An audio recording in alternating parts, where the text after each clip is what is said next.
Hi my dear friends, aim studies എൻ്റെ പുതിയൊരു ക്ലാസ്സിലേക്ക് എല്ലാവർക്കും സ്വാഗതം. സോ നമ്മൾ ഇന്നത്തെ ക്ലാസ്സിൽ നോക്കാൻ പോകുന്നത് നമ്മുടെ HSAയിലെ വളരെ ഇമ്പോർട്ടൻ്റ് ആയിട്ടുള്ള കുറച്ച് ചോദ്യങ്ങളാണ്. ചോദ്യങ്ങൾ മാത്രമല്ല നമ്മൾ ഈ ക്ലാസ്സിൽ ഇൻക്ലൂഡ് ചെയ്യുന്നത്, അതുപോലെ തന്നെ അതിൻ്റെ റിലേറ്റഡ് ആയിട്ടുള്ള കാര്യങ്ങളെക്കുറിച്ച് നമ്മളിതിൽ വളരെ വ്യക്തമായി തന്നെ പഠിച്ചു പോവാം. ഓക്കെ അല്ലേ? വളരെ കുറച്ചാണ് നിങ്ങൾ പഠിച്ചിരിക്കുന്നത്. ഒരു കുറച്ച് ടോപ്പിക്ക് നമ്മൾ ഒരുവിധം ടോപ്പിക്കുകൾ നമ്മൾ കവർ ചെയ്തു. ഇനി കുറച്ച് ബാക്കിയുണ്ടെന്ന് പറഞ്ഞാൽ ആ കുറച്ചില്ലാത്തതിനെ കുറിച്ച് ചിന്തിച്ച് വറി ചെയ്യാതെ പഠിച്ചത് വ്യക്തതയോടെ പഠിച്ചു പോവാം. അതാണ് നമുക്ക് ഇനി നോക്കാൻ പോകുന്നത്. വളരെ വ്യക്തമായി നമുക്ക് ആ ഒരു ടോപ്പിക്കിൽ ഇനി മറിച്ചൊരു ചോദ്യം ചോദിച്ചു കഴിഞ്ഞാൽ നമുക്ക് അതിനറിയില്ല എന്നൊരു ഉത്തരം നമ്മുടെ കയ്യിൽ ഉണ്ടാവാൻ പാടില്ല. അതിനുള്ള ഉത്തരം നമുക്ക് അറിയുന്ന രീതിയിൽ അത്രത്തോളം തെറോ ആയിട്ട് നമുക്ക് പഠിച്ചു പോവാം. ഓക്കെ അല്ലേ? സോ ഇന്നത്തെ ക്ലാസ്സിലോട്ട് കടന്നാലോ? എല്ലാവർക്കും ഇന്നത്തെ ക്ലാസ്സിലേക്ക് സ്വാഗതം. സോ ഫസ്റ്റ് ചോദ്യം എന്താണെന്ന് നോക്കാം. 2:1000 എന്നതിനെ 13 കൊണ്ട് ഹരിച്ചാൽ ശിഷ്ടം എത്ര? സോ നമ്മൾ കഴിഞ്ഞ ക്ലാസ്സിൽ നോക്കി 2:1000 17 കൊണ്ട് ഹരിച്ചാൽ ശിഷ്ടം എത്ര എന്നുള്ള രീതിയിൽ അല്ലേ? സോ അപ്പം നമ്മൾ പറഞ്ഞത് ഏത് തിയറി അപ്ലൈ ചെയ്യണം എന്നാണ്? കോൺഗ്രുവൻസ് അപ്ലൈ ചെയ്യണം എന്നാണ് പറഞ്ഞത്. സോ കോൺഗ്രുവൻസ് പറയുമ്പോൾ ഓക്കെ അല്ലേ? കോൺഗ്രുവൻസ് പറയുമ്പോൾ നമ്മൾ ഫെർമാറ്റ്സ് തിയറം എല്ലാം പഠിച്ചിരുന്നു അല്ലേ? Fermat's theorem, Fermat's little theorem എന്നെല്ലാം പറയുന്ന തിയറങ്ങളെല്ലാം നമ്മൾ പഠിച്ചിട്ടുണ്ടായിരുന്നു. സോ അങ്ങനെയാണെങ്കിൽ ആ തിയറം എന്തായിരുന്നു? ഓക്കെ, GCD ഓഫ് AP എന്ന് പറയുന്നത് 1 ആയാൽ, GCD ഓഫ് AP എന്ന് പറയുന്നത് 1 ആയി കഴിഞ്ഞാൽ നമുക്ക് എന്ത് പറയാൻ പറ്റും? A raised to P minus 1 congruent to A raised to P minus 1 congruent to 1 mod P ആണെന്ന് പറയാൻ സാധിക്കും. ഓക്കെ അല്ലേ? A raised to P minus 1 congruent to 1 mod P ആയിരിക്കും. അങ്ങനെയാണെങ്കിൽ ഈ ഒരു തിയറം വെച്ചിട്ടാണ് നമ്മൾ ഈ ഒരു ക്വസ്റ്റ്യൻ സോൾവ് ചെയ്യാൻ പോകുന്നത്. സോ എൻ്റെ ഓപ്ഷൻസ് 1 2 3 4 എന്നാണ്. ഓക്കെ അല്ലേ? സോ എനിക്കിത് ആദ്യം ഇവിടെ കണ്ടീഷൻസ് എന്താണ്? A എന്ന് പറയുന്നത് ഒരു സംഖ്യ, P എന്ന് പറയുന്നത് ഒരു പ്രൈം ആയിരിക്കണം. P എന്ന് പറയുന്നത് എന്തായിരിക്കും? ഒരു പ്രൈം ആയിരിക്കണം. സോ ഇങ്ങനെയാണെങ്കിൽ നമുക്കിത് എങ്ങനെയാണ്? A congruent to B mod P ആണ് കേട്ടോ. ഓക്കെ അല്ലേ? ഇങ്ങനെ ഒരു ഫംഗ്ഷനാണ്. സോ അങ്ങനെയാണെങ്കിൽ ഇവിടെ ഈ പ്രൈം P എന്ന് പറയുന്നത് 13 ആണ്. ഓക്കെ അല്ലേ? സോ അതേപോലെ തന്നെ GCD ഓഫ് 2,13 എന്ന് പറയുന്നത് എന്താണ്? 1 ആണ്. P ഈക്വൽ ടു 13 ആണ്. ഓക്കെ അല്ലേ? സോ അങ്ങനെയാണെങ്കിൽ നമുക്ക് ഈ പ്രോബ്ലം ഒന്ന് സോൾവ് ചെയ്ത് നോക്കാം അല്ലേ? എങ്ങനെയാണെന്ന് നോക്കിയാലോ. നമ്മളിപ്പോൾ പറഞ്ഞത് A raised to P minus 1 congruent to 1 mod P എന്നാണ് ആണല്ലോ. A raised to P minus 1 congruent to 1 mod P ആണ്. അങ്ങനെയാണെങ്കിൽ ഞാൻ ചോദിക്കുകയാണ് 2 raised to 13 minus 1 congruent to 1 mod P ആണല്ലോ. അങ്ങനെയാണെങ്കിൽ 2 raised to 12 congruent to 1 mod P ആണ്. 2 raised to 12 congruent to 1 mod P ആണ്. P എന്ന് പറയുന്നത് നമുക്കിവിടെ 13 എന്ന് തന്നെ സബ്സ്റ്റിറ്റ്യൂട്ട് ചെയ്യാം. ഓക്കെ അല്ലേ? 1 mod 13 ആണ്. അതേപോലെ ഇവിടെ 1 mod 13 ആണ്. സോ 2 raised to 12 എന്ന് പറയുന്നത് congruent to 1 mod 13 ആണ്. അങ്ങനെയാണെങ്കിൽ ഞാൻ ചോദിക്കുകയാണ് 2 raised to 12 എനിക്ക് എങ്ങനെ 2 raised to 1000 എന്നാക്കാം? ഓക്കെ, 1000 എന്നാക്കാം. അപ്പം ഞാൻ എഴുതുന്നു 2 raised to 12 the whole raised to 83. Okay, so നമുക്കിവിടെ ഒന്ന് മൾട്ടിപ്ലൈ ചെയ്ത് നോക്കിയാലോ. 83 ഡിവൈഡ് ചെയ്താണ് നമ്മൾ ആക്ച്വലി നോക്കേണ്ടത് 1000. ഓക്കെ, 1000 ഡിവൈഡഡ് ബൈ 12 8 പ്രാവശ്യം അല്ലേ? എത്രയാണ്? 96 എന്ന് വരും. ഓക്കെ, 4 വന്നു 40 എന്ന് പറയുന്നത് 3 പ്രാവശ്യം 36 എന്ന് വരും. ശിഷ്ടം 4. ഓക്കെ ആണോ? സോ അങ്ങനെയാണെങ്കിൽ 2 raised to 12 the whole raised to 83 into 2 raised to 4 എന്ന് ഞാൻ എഴുതി. ഓക്കെ അല്ലേ? സോ അങ്ങനെയാണെങ്കിൽ എനിക്ക് ഇവിടെ സബ്സ്റ്റിറ്റ്യൂട്ട് ചെയ്യാം. 2 raised to 12 the whole raised to 83 congruent to എന്തായിരിക്കും? 1 raised to 83 mod 13 എന്ന് എനിക്ക് എഴുതാം ആണല്ലോ. അങ്ങനെയാണെങ്കിൽ which is congruent to 1 mod 13 എന്ന് കിട്ടി. ബട്ട് ഇവിടെ കഴിയുന്നില്ല അല്ലെ, ഇവിടെ കഴിയുന്നില്ലല്ലോ. എങ്ങനെയാണ് 212 the whole raised to 83 into 2 raised to 4 congruent to എന്താണ് 1 into 2 raised to 4 എന്ന് പറയുമ്പോൾ 2 raised to 4 mod 13 എന്ന് കിട്ടും. 2 raised to 4 എത്രയാണ് 16 mod 13 എന്ന് പറഞ്ഞു കഴിഞ്ഞാൽ which is equal to 3 mod 13 എന്ന് എനിക്ക് കിട്ടി. 3 mod 13 എന്ന് 16 mod 13 എന്ന് പറയുന്നത് 3 mod 13 ആണ്. നമ്മളിപ്പോൾ എന്താ ചെയ്തേ? So our option is 3. Our option is 3. Okay അല്ലേ? നമ്മളിപ്പോൾ എന്താ ചെയ്തതെന്ന് വെച്ചാൽ നമ്മുടെ ഫെർമാറ്റ്സ് തിയറം ഉപയോഗിച്ചു. നമ്മുടെ എന്താണ് ഉപയോഗിച്ചത്? ഫെർമാറ്റ്സ് തിയറം ആണ് ഉപയോഗിച്ചത്. GCD ഓഫ് AP എന്ന് പറയുന്നത് 1 ആയി കഴിഞ്ഞാൽ a raised to p minus 1 congruent to 1 mod p ആണ്. a raised to p minus 1 congruent to 1 mod p ആണ്. അങ്ങനെയാണെങ്കിൽ 13 minus 1 that is 12 congruent to 1 mod 13 ആണ്. 12 raised to 83 into 2 raised to 4 എന്ന് പറയുന്നത് എന്തായിരിക്കും? congruent to 2 raised to 4 mod 13 ആണ്. 2 raised to 4 16 ആണ്. So 16 mod 13 16 mod 13 എന്ന് പറഞ്ഞാൽ 3 mod 13 എന്ന് കിട്ടും. 16 mod 13 എന്ന് പറഞ്ഞാൽ 3 mod 13 എന്ന് എനിക്ക് ആൻസർ കിട്ടി. ഓക്കെ അല്ലേ? വളരെ സിമ്പിൾ ആയിട്ടുള്ളൊരു ചോദ്യമല്ലേ? ജസ്റ്റ് ആ ഫെർമാറ്റ്സ് തിയറം മാത്രം നമുക്ക് മനസ്സിലാക്കി കഴിഞ്ഞാൽ എന്ത് ചെയ്യാൻ സാധിക്കും? അത് വേഗം സോൾവ് ചെയ്യാൻ സാധിക്കും. ഓക്കെ ആണോ? ഇനി അടുത്തൊരു ചോദ്യം 1 1 2 1 2 3 0 -1 -1. ഓക്കെ അല്ലേ?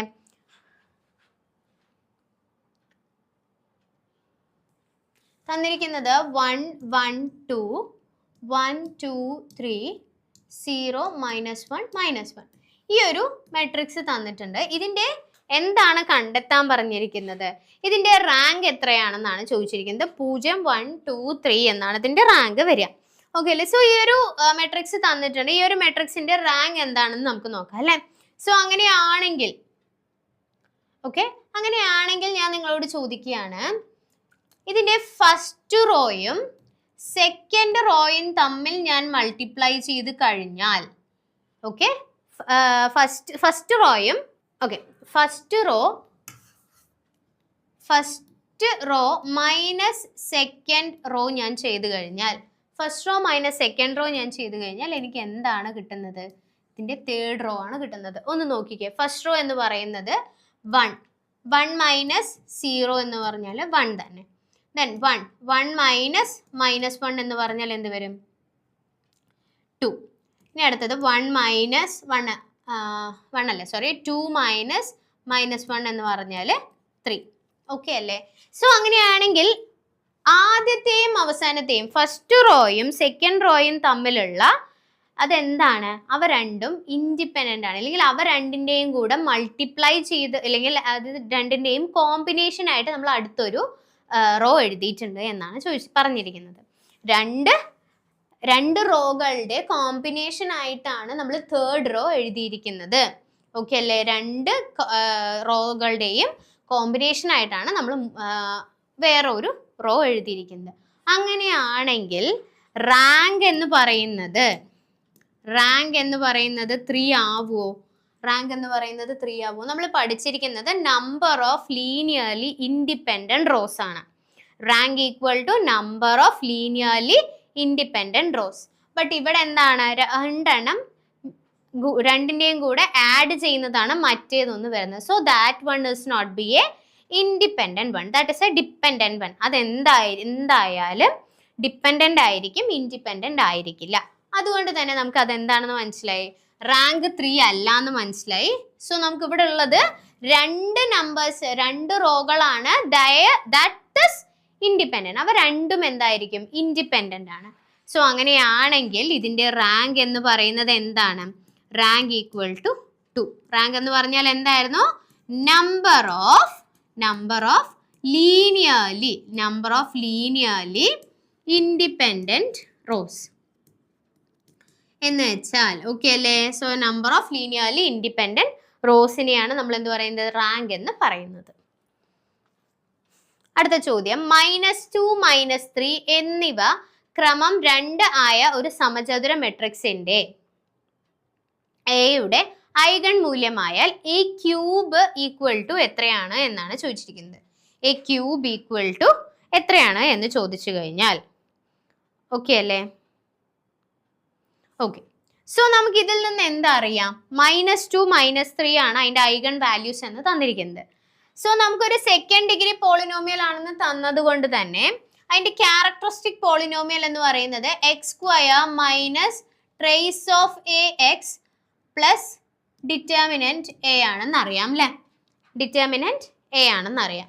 സോ അങ്ങനെയാണെങ്കിൽ ഞാൻ എഴുതുകയാണ് x², ട്രേസ് എന്ന് പറഞ്ഞാൽ എന്താണ് നമുക്കറിയാം, അവ രണ്ടിൻ്റെയും കൂടെ തുകയാണ്. സോ -3 -2 എന്ന് പറഞ്ഞാൽ -5 എന്ന് വരും. ദാറ്റ് ഈസ് എന്ത് വന്നു? +5x മൈനസ് അല്ലല്ലോ പ്ലസ് തന്നെ അല്ലേ, +6 ഈക്വൽ ടു 0 എന്ന് വന്നു. x² plus 5x plus 6 equal to 0. ഇത് നമുക്ക് മെട്രിക്സിന്റെ രൂപത്തിൽ എഴുതാം അല്ലേ? a² plus 5a plus 6i equal to 0 matrix ആണല്ലോ. അങ്ങനെയാണെങ്കിൽ a² ഈക്വൽ ടു എന്ത് വരും? -5a മൈനസ് 6i എന്ന് എനിക്ക് എഴുതാം ആണല്ലോ. -5a മൈനസ് 6i എന്ന് എനിക്ക് എഴുതാം. അങ്ങനെയാണെങ്കിൽ എ ക്യൂബ് ഈക്വൽ ടു എന്തായിരിക്കും മക്കളെ? എ ക്യൂബ് എന്ന് പറയുന്നത് -5a² മൈനസ് 6a എന്ന് വന്നു. A cube equal to -5a² minus 6a എന്ന് വന്നു. ഓക്കെ അല്ലേ? അങ്ങനെയാണെങ്കിൽ നിങ്ങൾക്ക് a² എന്താണെന്ന് അറിയാം. a² എന്ന് പറയുന്നത് -5 into a² plus 5a plus 6i ആണല്ലേ, -6a ആണോ? So -5a² minus 25a minus 30i minus 6a എന്ന് വന്നു. ഓക്കെ ആണോ? അങ്ങനെയാണെങ്കിൽ -5a² minus 25a minus 6a എന്ന് എനിക്ക് കിട്ടി. ഓക്കെ ആണോ?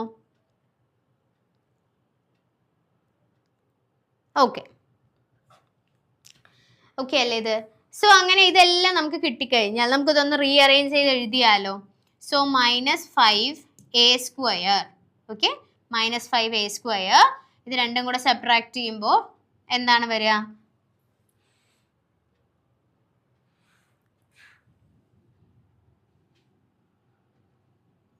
-19a,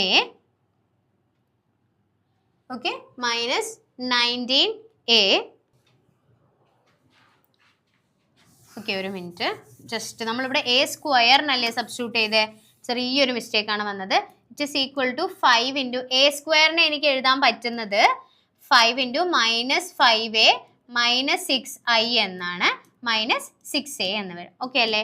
സോ -25, ഓക്കെ അല്ലേ, -20, okay, -25a plus 30i minus 6a എന്ന് വരും അല്ലേ. So 19a minus 30i, okay അല്ലേ, പ്ലസ് 30i എന്ന് കിട്ടി. 19a പ്ലസ് 30i എന്നാണ് കിട്ടിയത്. സോ ജസ്റ്റ് നമ്മൾ അവിടെ ചെറിയൊരു ക്ലാരിഫിക്കേഷൻ, a² ആണ് നമുക്ക് അവിടെ സബ്സ്റ്റിറ്റ്യൂട്ട് ചെയ്യുന്നത്. ജസ്റ്റ് സോ a² സബ്സ്റ്റിറ്റ്യൂട്ട് ചെയ്തു, നമുക്ക് അതിൻ്റെ ആൻസറിലോട്ട് എത്തി. സോ 19a പ്ലസ് 30i എന്നുള്ളതൊരു ഓപ്ഷനിൽ ഉണ്ടോ നോക്കിയേ. 19a പ്ലസ് 30i എന്നുള്ളതൊരു ഓപ്ഷനാണ്. സോ നമുക്കത് എങ്ങനെയാണ് കിട്ടുന്നത്? നമ്മുടെ മെട്രിക്സ് ആണ്, നമുക്കറിയാം. മെട്രിക്സിൻ്റെ ഒരു 2/2 മെട്രിക്സ് ആണെങ്കിൽ, അതിൻ്റെ ക്യാരക്ടറിസ്റ്റിക് പോളിനോമിയൽ എന്ന് പറയുന്നത് എങ്ങനെയായിരിക്കും?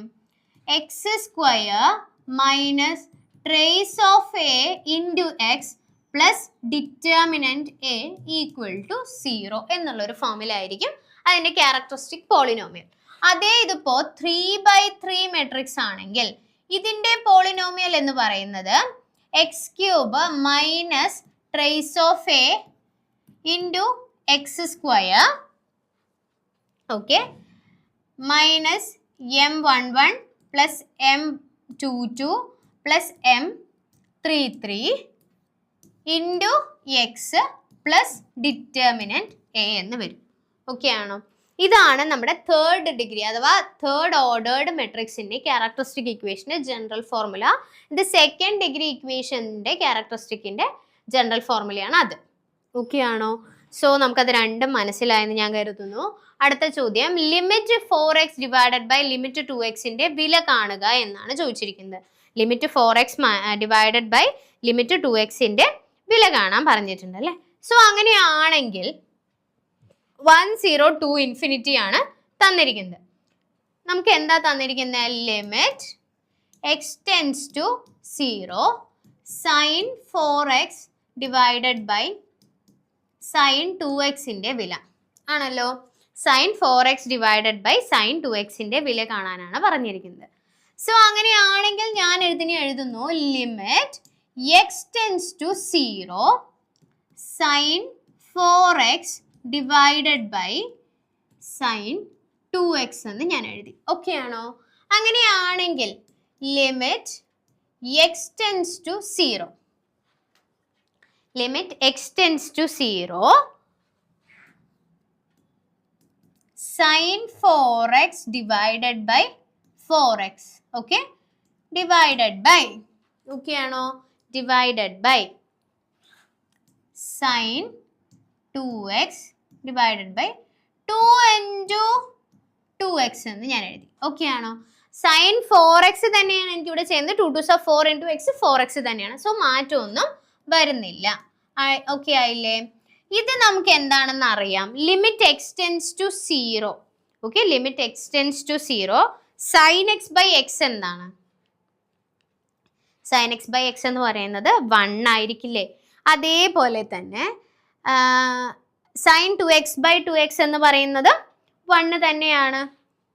സോ എനിക്കിവിടെ കിട്ടും, ഇത് രണ്ടിനും ഞാൻ സെപ്പറേറ്റ് ലിമിറ്റ് കൊടുത്തു കഴിഞ്ഞാൽ 1 ഡിവൈഡഡ് ബൈ 1 ബൈ 2 എന്ന് വരും. 1 ഡിവൈഡഡ് ബൈ 1 ബൈ 2 എന്ന് വരും. 1 ഡിവൈഡഡ് ബൈ 1 ബൈ 2 എന്ന് പറഞ്ഞാൽ the answer is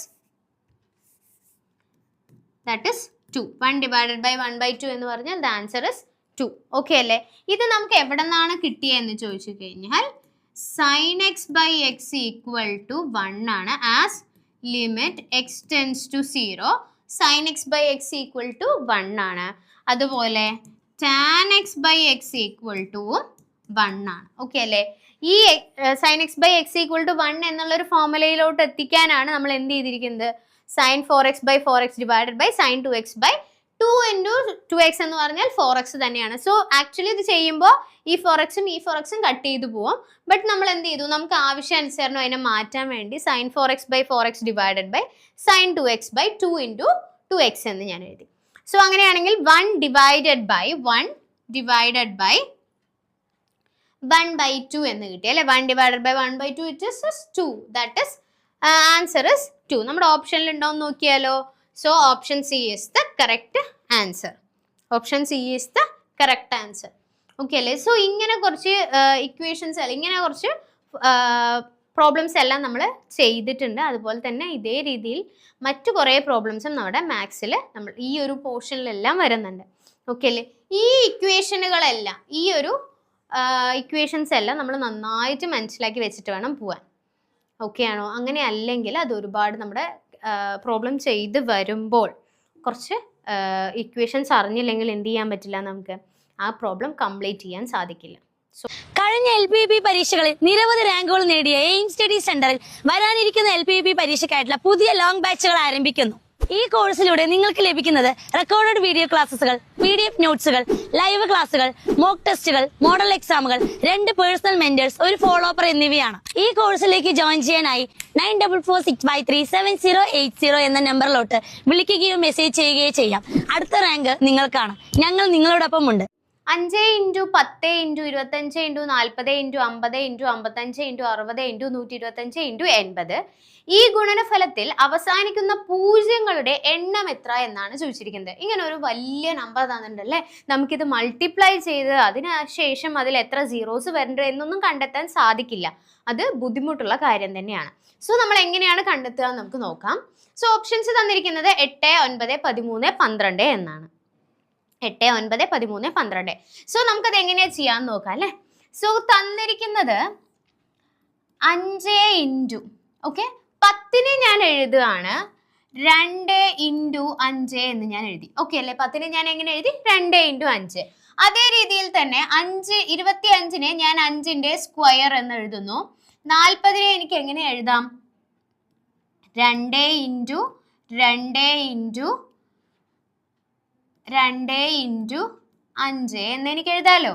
2 into 2 into 2 into 5. അതുപോലെ തന്നെ 50നെ എനിക്ക് എഴുതാം 2 ഇൻറ്റു 2 ഇൻറ്റു 5 ഇൻറ്റു 5 എന്ന് എനിക്കാം. 5 10, 15, 50 എന്നുള്ളത്. അതേപോലെ തന്നെ ഇതിനെ ഞാൻ എഴുതുന്നു 55നെ 5 ഇൻറ്റു 11 എന്ന് ഞാൻ എഴുതുന്നു. 65നെ 5 ഇൻറ്റു 13 എന്ന് ഞാൻ എഴുതി. 125നെ 5ന്റെ ക്യൂബ് എന്ന് ഞാൻ എഴുതുന്നു. 80 എന്ന് പറയുന്നത് എത്രയാണ്? 2 ക്യൂബ് ഇൻറ്റു 2⁴ 16 ഇൻറ്റു 5 എന്ന് ഞാൻ എഴുതി. ഓക്കെ ആണോ? സോ അങ്ങനെയാണെങ്കിൽ ഇതിൽ എത്ര 5 ഉണ്ട്, എത്ര 2 ഉണ്ട് എന്നെല്ലാം നമുക്കൊന്ന് എടുത്തെഴുതാം അല്ലേ. സോ ഞാൻ എഴുതുകയാണ് 2⁻². എത്രയാണ്? 1, 2, 3, 4, 5 and 5 + 4 9. സോ 2⁻9 എന്ന് വന്നു. ഓക്കെ അല്ലേ. അതേപോലെ തന്നെ സോ 2ന്റെ കാര്യം കഴിഞ്ഞു. നെക്സ്റ്റ് നമ്പർ ഏതാണ്? 5 ആണല്ലേ. സോ 5⁻². 1, 2, then 4, 5, 6, 7, 8, 9. 9 + 3, that is 9 + 3 12, 12 + 1 13 എന്ന് എനിക്ക് കിട്ടി. സോ 5⁻13 എന്ന് കിട്ടി. അതിനുശേഷം പിന്നെ അടുത്ത് വരുന്നത് ഇൻറ്റു 11 ഇൻറ്റു 13 എന്നാണ്. ഓക്കെ അല്ലേ. സോ ഇതേ രീതിയിൽ ഞാൻ എഴുതുകയാണ്. ഒന്നും കൂടെ ഞാൻ ഇതിനെ മാറ്റി എഴുതുന്നു. 2⁻9 ഇൻറ്റു 5⁻9 ഇൻറ്റു 5⁴ ഇൻറ്റു 11 ഇൻറ്റു 13 എന്ന് ഞാൻ എഴുതി. ഓക്കെ അല്ലേ. നമുക്കറിയാം ഇതിനെ എനിക്ക് എങ്ങനെ എഴുതാം? 2 ഇൻറ്റു 5 എന്നുള്ളതിനെ ഞാൻ 10⁻9 എന്ന് ഞാൻ എഴുതി. ഓക്കെ അല്ലേ. 10⁻9 ഇൻറ്റു 5⁴ ഇൻറ്റു 11 ഇൻറ്റു 13 എന്ന് ഞാൻ എഴുതുന്നു. ഓക്കെ ആണോ? സോ എനിക്കിവിടെ എഴുതിയത് 10⁻9 ഇൻറ്റു എന്ന് പറഞ്ഞൊരു സംഖ്യയാണ്. ഓക്കെ അല്ലേ. 10⁻9 ഇൻറ്റു എന്നുള്ളൊരു സംഖ്യയാണ്. എന്ന് വെച്ചാൽ ഈ ഒരു മൾട്ടിപ്ലൈ ചെയ്ത് ഈ ഒരു ഡിജിറ്റിൻ്റെ കൂടെ, ഓക്കെ, ഈ ഒരു മൾട്ടിപ്ലൈ ചെയ്ത ഡിജിറ്റിൻ്റെ കൂടെ എത്ര പൂജ്യങ്ങൾ ഉണ്ടായിരിക്കും എന്നാണ് ഇതിനർത്ഥം? 9 പൂജ്യങ്ങൾ ഉണ്ടായിരിക്കും എന്നാണ്. എത്ര പൂജ്യങ്ങൾ ഉണ്ടായിരിക്കും? 9 പൂജ്യങ്ങൾ ഉണ്ടായിരിക്കും. So 5⁴ into 11 into 13 into 10⁻9. So how many zeros are there? ഇല്ലെങ്കിൽ എത്ര പൂജ്യങ്ങൾ അതിൻ്റെ കൂടെ ഉണ്ടാവും എന്ന് ചോദിച്ചു കഴിഞ്ഞാൽ 9 പൂജ്യങ്ങളാണ് ഉണ്ടാവുക. എത്ര പൂജ്യങ്ങളാണ് അവിടെ ഉണ്ടാവുന്നത്? 9 പൂജ്യങ്ങളാണ് ഉണ്ടാവുന്നത്. ഓക്കെ അല്ലേ. സോ നമ്മൾ എന്താണ് ഇപ്പൊ ചെയ്തത്? ജസ്റ്റ് നമ്മുടെ തന്നിരിക്കുന്ന സംഖ്യകളുണ്ട്, ആ സംഖ്യകളെ ഞാൻ എന്ത് ചെയ്തു? 10 എന്നുള്ള രൂപത്തിൽ എനിക്ക് എഴുതാൻ പറ്റുമോ എന്ന് ഞാൻ നോക്കി. സോ 25നെ എല്ലാം 5 ഇൻറ്റു 5 എന്നും 4നെ എല്ലാം 2 ഇൻറ്റു 2 എന്നും എന്നുള്ള രീതിയിൽ മാറ്റി അതിനെ 10ന്റെ പവർ ആയിട്ട് എഴുതാൻ പറ്റുമെങ്കിൽ ആ രീതിയിലോട്ട് എത്ര 10 ഈ ഒരു മൾട്ടിപ്ലൈ ചെയ്യുന്നതിൽ വരുന്നുണ്ട് എന്നാണ് നമ്മൾ നോക്കിയത്. ഓക്കെ ആണോ? സോ നമുക്കത് മനസ്സിലായി എത്ര സീറോസ് ഉണ്ട്. അപ്പോൾ ഈ ഒരു ഡിജിറ്റ്സ് എല്ലാം തമ്മിൽ മൾട്ടിപ്ലൈ ചെയ്ത് കഴിഞ്ഞാൽ എത്ര സീറോസ് ആണ് വരുന്നത്? 9 സീറോസ് ആണ് വരിക. ഓക്കെ അല്ലേ. സോ നമ്മളിത് എങ്ങനെയാണ് മനസ്സിലാക്കിയെന്ന് ചോദിച്ചു കഴിഞ്ഞാൽ നമ്മുടെ ഡിവിഷൻ അൽഗോരിതം എല്ലാം വെച്ചാണ് നമ്മൾ മനസ്സിലാക്കിയിരിക്കുന്നത് ആണല്ലോ. ഇപ്പം ഞാൻ എഴുതി നമ്മുടെ ഡിവിഷൻ അൽഗോരിതം ആണ് നമ്മൾ ഇവിടെ ഡിവിഷൻ അൽഗോരിതം ആണ് നമ്മളിവിടെ അപ്ലൈ ചെയ്തിരിക്കുന്നത്. ഡിവിഷൻ അൽഗോരിതം എന്താണ് എന്ന് ഞാൻ പറയേണ്ട ആവശ്യം തന്നെ ഇല്ല അല്ലെ. എന്താണ്? നമുക്ക്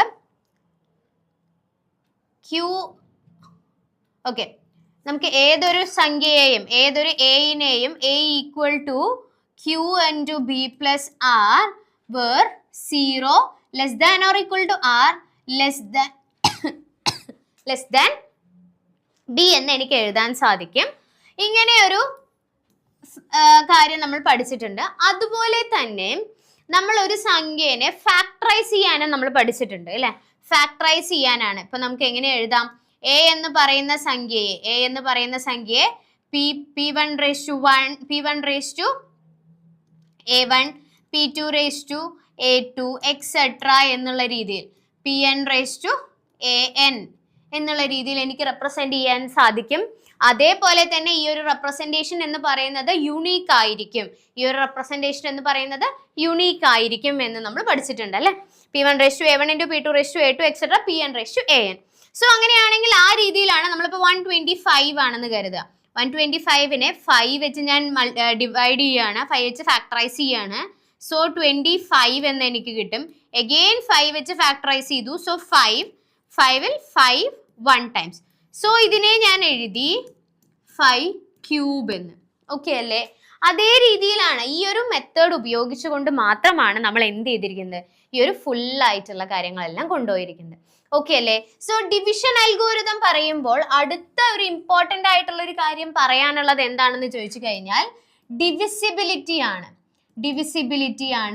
ഡിവിസിബിലിറ്റി റൂളുകളെല്ലാം നമുക്ക് ഓർമ്മയുണ്ടല്ലേ. നമുക്ക് 2ന്റെ ആണെങ്കിൽ അറിയാം എന്താണ് 2ന്റെ ഡിവിസിബിലിറ്റി റൂൾ. എന്താണ് 2ന്റെ divisibility rule?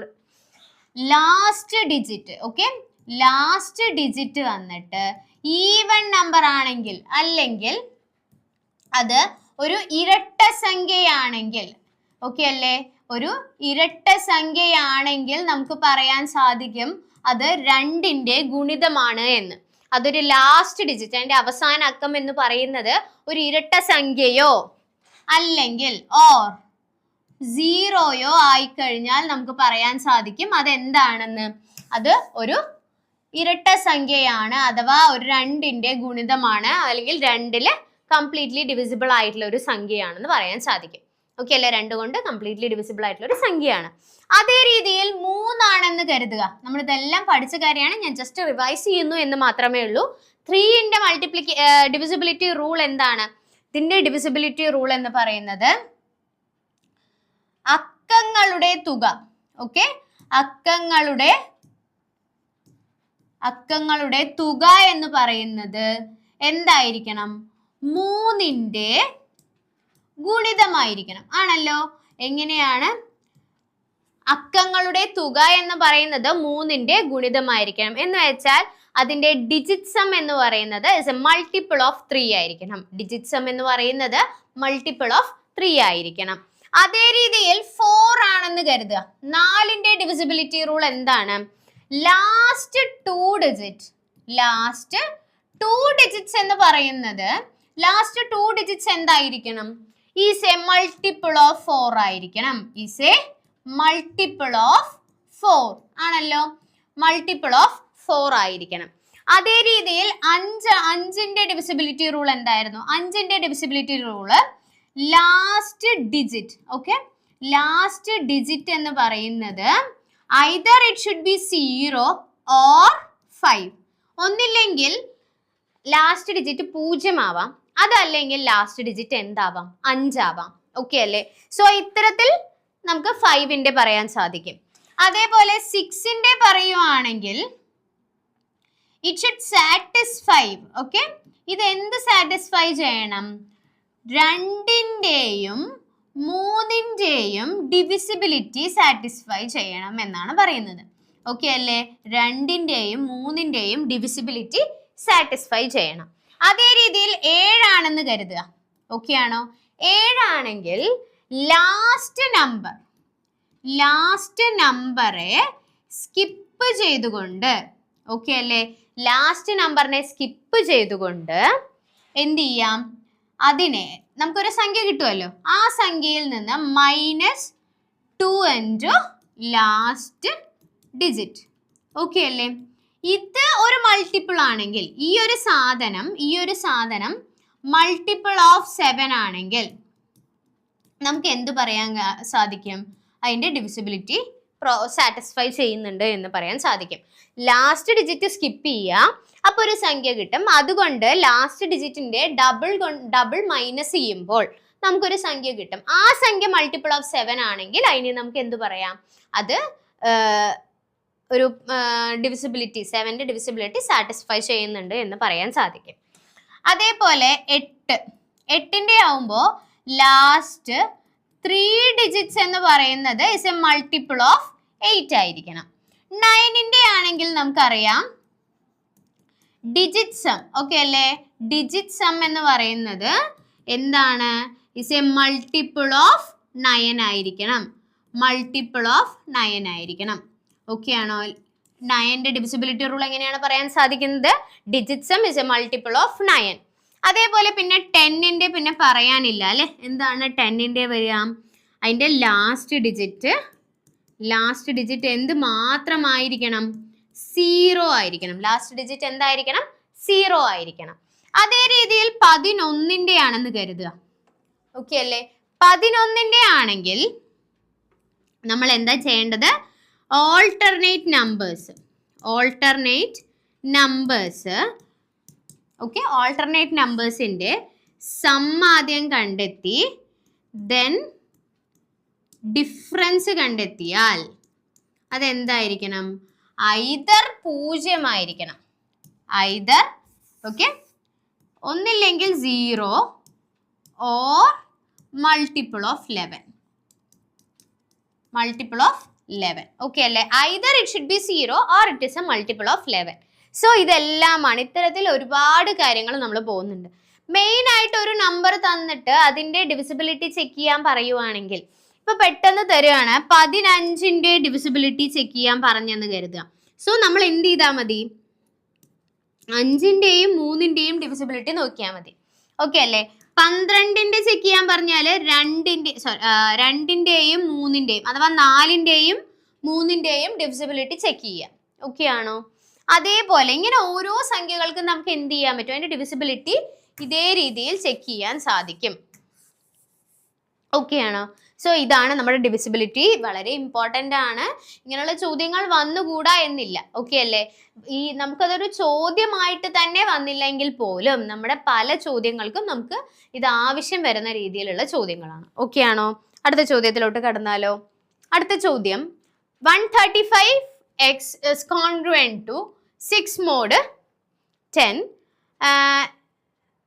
Okay, that is 135 അല്ല കേട്ടോ, സോറി, ക്വസ്റ്റനിൽ ചെറിയ മിസ്റ്റേക്ക് ആണ്. 5x congruent to 6 mod 10 എന്ന കോൺഗ്രുവൻസ് സമവാക്യത്തിന് എത്ര മൂല്യങ്ങളുണ്ട് എന്നാണ് ചോദിച്ചിരിക്കുന്നത്. ഓക്കെ അല്ലേ? സോ അങ്ങനെയാണെങ്കിൽ തന്നിരിക്കുന്നത് 5x congruent to 6 mod 10 ആണ്. നമ്മൾ നോർമലി കൂടുതലായിട്ട് ഒന്നും ആലോചിക്കാതെ തന്നെ നമുക്ക് ഇതിന്റെ ഉത്തരം പറയാൻ സാധിക്കും. നമുക്കറിയാം 5x congruent to 6 mod 10 ആണ് അല്ലേ? ആണല്ലോ. 5x congruent to 6 mod 10 ആണ്. അങ്ങനെയാണെങ്കിൽ എനിക്കറിയാം x equal to 1 ആണെന്ന് കരുതുക. x equal to 1 ആണെങ്കിൽ 5 congruent to എന്ത് വരും? 5 congruent to -5 mod 10 എന്ന് വരും. ഓക്കെ അല്ലേ? ദെൻ x equal to 2 ആണെന്ന് കരുതുക. x equal to 2 ആണെങ്കിൽ 10 congruent to 0 mod 10 എന്ന് വരും. ഓക്കെ ആണോ? ദെൻ x equal to 3 ആയാൽ, ഓക്കെ, x equal to 3 ആയി കഴിഞ്ഞാൽ 15 congruent to 5 mod 10. ഓക്കെ ആണോ? അതേ രീതിയിൽ x equal to 4 ആയി കഴിഞ്ഞാൽ it is 20 congruent to 0 mod 10 ആണ്. അതേ രീതിയിൽ x equal to 5 ആയി കഴിഞ്ഞാൽ 25 congruent to 5 mod 10. ഓക്കെ അല്ലേ? സോ ഈ രീതിയിൽ പോകുന്നതിന്റെ അർത്ഥം എന്താണെന്ന് ചോദിച്ചു കഴിഞ്ഞാൽ ഏതൊരു സംഖ്യ എടുത്തു കഴിഞ്ഞാലും, ഓക്കെ, ഏതൊരു സംഖ്യ എടുത്തു കഴിഞ്ഞാലും 5x എന്ന് പറയുന്നത് congruence whether it is 5 or ഇട്ട് 0. ഏതിലാണ്? മോഡുലോ 10ൽ ഒന്നില്ലെങ്കിൽ അതിന്റെ കോൺഗ്രുവൻസ് എന്ന് പറയുന്നത് 5 ആയിരിക്കും. അതല്ലെങ്കിൽ അത് എന്താ മാത്രമേ വരുള്ളൂ? 0 വരുന്നത്. ഓക്കെ ആണോ? സോ എന്താണ് നമ്മളിപ്പോൾ പറഞ്ഞത്? 5x കോൺഗ്രുവൻറ്റ് ടു 5 ഓർ 0 മാത്രമാണ് അതിന്റെ കോൺഗ്രുവൻസിൽ സാറ്റിസ്ഫൈ ചെയ്യുന്നുള്ളൂ. ഓക്കെ അല്ലേ? സോ അങ്ങനെയാണെങ്കിൽ ഇവിടെ തന്നിരിക്കുന്നത് 5x കോൺഗ്രുവൻറ്റ് ടു 6 മോഡ് 10 എന്നാണ്. സോ അതിനൊരു സൊല്യൂഷൻ എക്സിസ്റ്റ് ചെയ്യുമോ? അങ്ങനെ ഒരു എക്സ് നമുക്ക് കണ്ടെത്താൻ സാധിക്കുമോ എന്ന് ചോദിച്ചു കഴിഞ്ഞാൽ അതിന് സാധിക്കില്ല. അതുകൊണ്ട് തന്നെ അതിന്റെ ഉത്തരം എന്ന് പറയുന്നത് നോ സൊല്യൂഷൻ ആണ്. അതിന് എന്ത് എക്സിസ്റ്റ് ചെയ്യില്ല? അതിന് സൊല്യൂഷൻ എക്സിസ്റ്റ് ചെയ്യില്ല. എന്ന് വെച്ചാൽ അങ്ങനെ ഒരു എക്സ് നമുക്ക് കണ്ടെത്താൻ സാധിക്കില്ല എന്നാണ് പറയുന്നത്. ഓക്കെ അല്ലേ? സോ അടുത്ത ചോദ്യം. ഓക്കെ അല്ലേ? സോ നമുക്കത് ജസ്റ്റ് അതിന്റെ കോൺഗ്രുവൻസിന്റെ കാര്യങ്ങളൊന്ന് പറയാം. A congruent to b mod n ആണെന്ന് കരുതുക. എന്ന് വെച്ചാൽ a minus b is a multiple of n ആയിരിക്കും. ഓക്കെ അല്ലേ? അങ്ങനെ ഓക്കെ ആണോ അത്? അതേ രീതിയിൽ തന്നെ GCD ഓഫ് a, n എന്ന് പറയുന്നത് d ആയി കഴിഞ്ഞാൽ d നമ്പർ ഓഫ് സൊല്യൂഷൻസ് അതിനുണ്ടാകും. ഓക്കെ ആണോ? ബട്ട് ഡിയും ബട്ട് എന്താവാൻ പാടില്ല? a, n എന്ന് പറയുന്നത് is not a multiple of each other. ഒന്നൊന്നിന്റെ മൾട്ടിപ്പിൾ ആവാൻ പാടില്ല. ഓക്കെ ആണോ? സോ എന്താണ് നമ്മളിപ്പോൾ പറഞ്ഞത്? GCD of an equal to d എന്ന് പറഞ്ഞാൽ അതിന് d നമ്പർ ഓഫ് സൊല്യൂഷൻസ് ഉണ്ടാവും. അതേപോലെ തന്നെ a by r congruent to b by r congruent to mod n by r ആണ്. ഓക്കെ അല്ലേ? സോ ഇങ്ങനെയെല്ലാം നമ്മൾ ഒരുപാട് ഒരുപാട് ചോദ്യങ്ങൾ പഠിച്ചിട്ടുണ്ട്. മെയിൻലി ഇത് എന്താണ് ഉദ്ദേശിക്കുന്നത്? ഈ a congruent to b mod n എന്ന് പറഞ്ഞാൽ എന്താണെന്ന് ചോദിച്ചു കഴിഞ്ഞാൽ a മൈനസ് ബി എന്ന് പറയുന്നത് ഓക്കെ, അതല്ലെങ്കിൽ എയിനെ n കൊണ്ട് ഹരിച്ചു കഴിഞ്ഞാൽ അതിന്റെ റിമൈൻഡർ ആയിരിക്കും b. എയിനെ n കൊണ്ട് ഹരിച്ചു കഴിഞ്ഞാൽ അതിന്റെ റിമൈൻഡർ ആയിരിക്കും b ആയിട്ട് വരുന്നത്. ഓക്കെ അല്ലേ? എങ്ങനെയാണ്? a ബൈ n ചെയ്ത് കഴിഞ്ഞാൽ b ഈക്വൽ ടു അതിന്റെ റിമൈൻഡർ ആയിരിക്കും. ഇതിനെയാണ് നമ്മൾ എന്ത് പറയുന്നത്? കോൺഗ്രുവൻസ് എന്ന് പറയുന്നത്. ഓക്കെ അല്ലേ? കോൺഗ്രുവൻസ് എന്ന് പറയുന്നത്. സോ ഈ ഒരു കോൺഗ്രുവൻസ് നമ്മൾ ഓൾറെഡി ക്ലാസ്സിൽ എടുത്തതാണ്. സോ നമ്മൾ അത് നന്നായിട്ട് നോക്കുക. ബട്ട് ഇപ്പൊ നമ്മൾ നോർമലി ചോദ്യങ്ങളിൽ കണ്ടുവരുന്ന HSAക്ക് ഈ കോൺഗ്രുവൻസിൽ ഇതൊരു ടൈപ്പ് ഓഫ് ചോദ്യമാണെങ്കിലും ഇതേപോലെ അടുത്ത ടൈപ്പ് എന്താണെന്ന് ചോദിച്ചു കഴിഞ്ഞാൽ ഒരു വലിയ സംഖ്യ എല്ലാം തന്നുകൊണ്ട് 2⁻1000 congruent to 5 congruent to x mod എന്ന് പറഞ്ഞെല്ലാം തരും. സോ നമുക്ക് അതിന്റെ റിമൈൻഡർ കാണാം. അങ്ങനെ അല്ലെങ്കിൽ പിന്നെ ചോദിക്കുന്നത് ഈ 2⁻1000നെ 17 കൊണ്ട് ഹരിച്ചു കഴിഞ്ഞാൽ എന്തായിരിക്കും ശിഷ്ടം വരിക എന്നെല്ലാമാണ് ചോദിക്കുന്നത്. എന്ന് വെച്ചാൽ 2⁻1000 എന്ന് പറയുന്നതിനെ ഇതിനെ 17 കൊണ്ട് ഹരിച്ചാൽ 17 കൊണ്ട് ഹരിച്ചാൽ ശിഷ്ടം എന്ത് എന്നുള്ള രീതിയിലുള്ള ചോദ്യമാണ് വരിക. ശിഷ്ടം എത്രയാണെന്ന് ചോദിച്ചു കഴിഞ്ഞാൽ ഇതിനർത്ഥം എന്ത് തന്നെയാണ്? മോഡുലസ് എടുക്കണം എന്ന് തന്നെയാണ്. 2⁻1000 congruent to x mod 17. So what is the value of x എന്നുള്ള രീതിയിലാണ് ചോദ്യം. ആക്ച്വലി ഇത് നമുക്ക് എക്സ്പ്ലെയിൻ ചെയ്ത് പറയുവാണെങ്കിൽ നമുക്ക് പറയാൻ സാധിക്കുന്നത്. പക്ഷെ നമുക്ക് എക്സാമിന് വരുന്നത് ഇത്ര മാത്രമായിരിക്കും. 2⁻1000 കോൺഗ്രുവൻറ്റ് ടു 17 2⁻1000നെ 17 കൊണ്ട് ഹരിച്ചാൽ ശിഷ്ടം എത്ര എന്നുള്ള രീതിയിലുള്ള ചോദ്യമാണ് വരിക. സോ ഇഫ് മേ ബി ഈ ക്വസ്റ്റ്യൻ പേപ്പറിൽ ഇൻക്ലൂഡ് ചെയ്തിട്ടുണ്ട്, എന്നാലും ഞാൻ ജസ്റ്റ് ഇതൊന്ന് പറയാം. 2⁻1000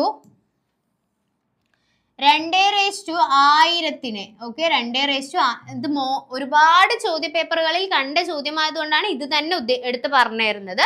2⁻1000നെ 17 കൊണ്ട് ഹരിച്ചു കഴിഞ്ഞാൽ എന്ന് ചോദിച്ചാൽ ഇത് മോഡ് 17 ആണ് എനിക്ക് കണ്ടെത്തേണ്ടത്. ഓക്കെ ആണോ? സോ 2⁻1000 എന്ന് പറയുമ്പോൾ നമുക്ക് 2നെ 1000 തവണ ഗുണിക്കുക എന്നുള്ളത് ഇമ്പോസിബിൾ ആയിട്ടുള്ള ഒരു കാര്യമാണ് ആണല്ലോ. സോ അങ്ങനെയാണെങ്കിൽ ഞാൻ എഴുതുകയാണ് 2⁻4 എത്രയാണ്? 2⁻4 എന്ന് പറയുന്നത് 16 അല്ലേ? ആണല്ലോ. 2⁴ എന്ന് പറയുന്നത് 16 ആണ്. 16 congruent to, okay, 16 congruent to 17 എന്ന് പറയുന്നത് എന്തായിരിക്കും? -1 ആണ് അല്ലേ? മോഡ് 17 എന്ന് ഞാൻ എഴുതി, ആണല്ലോ. 16നെ 17 കൊണ്ട് ഹരിച്ചു കഴിഞ്ഞാൽ ശിഷ്ടം -1 ആണ്. അങ്ങനെയാണെങ്കിൽ ഈ 2⁴ എനിക്ക് 21000 ആക്കണമെങ്കിൽ എന്താണ് ചെയ്യേണ്ടത്? 2⁴ the whole raised to 250 എന്നാണല്ലോ. 4 × 25 250 ആണ് 1000 എന്ന് പറയുന്നത്.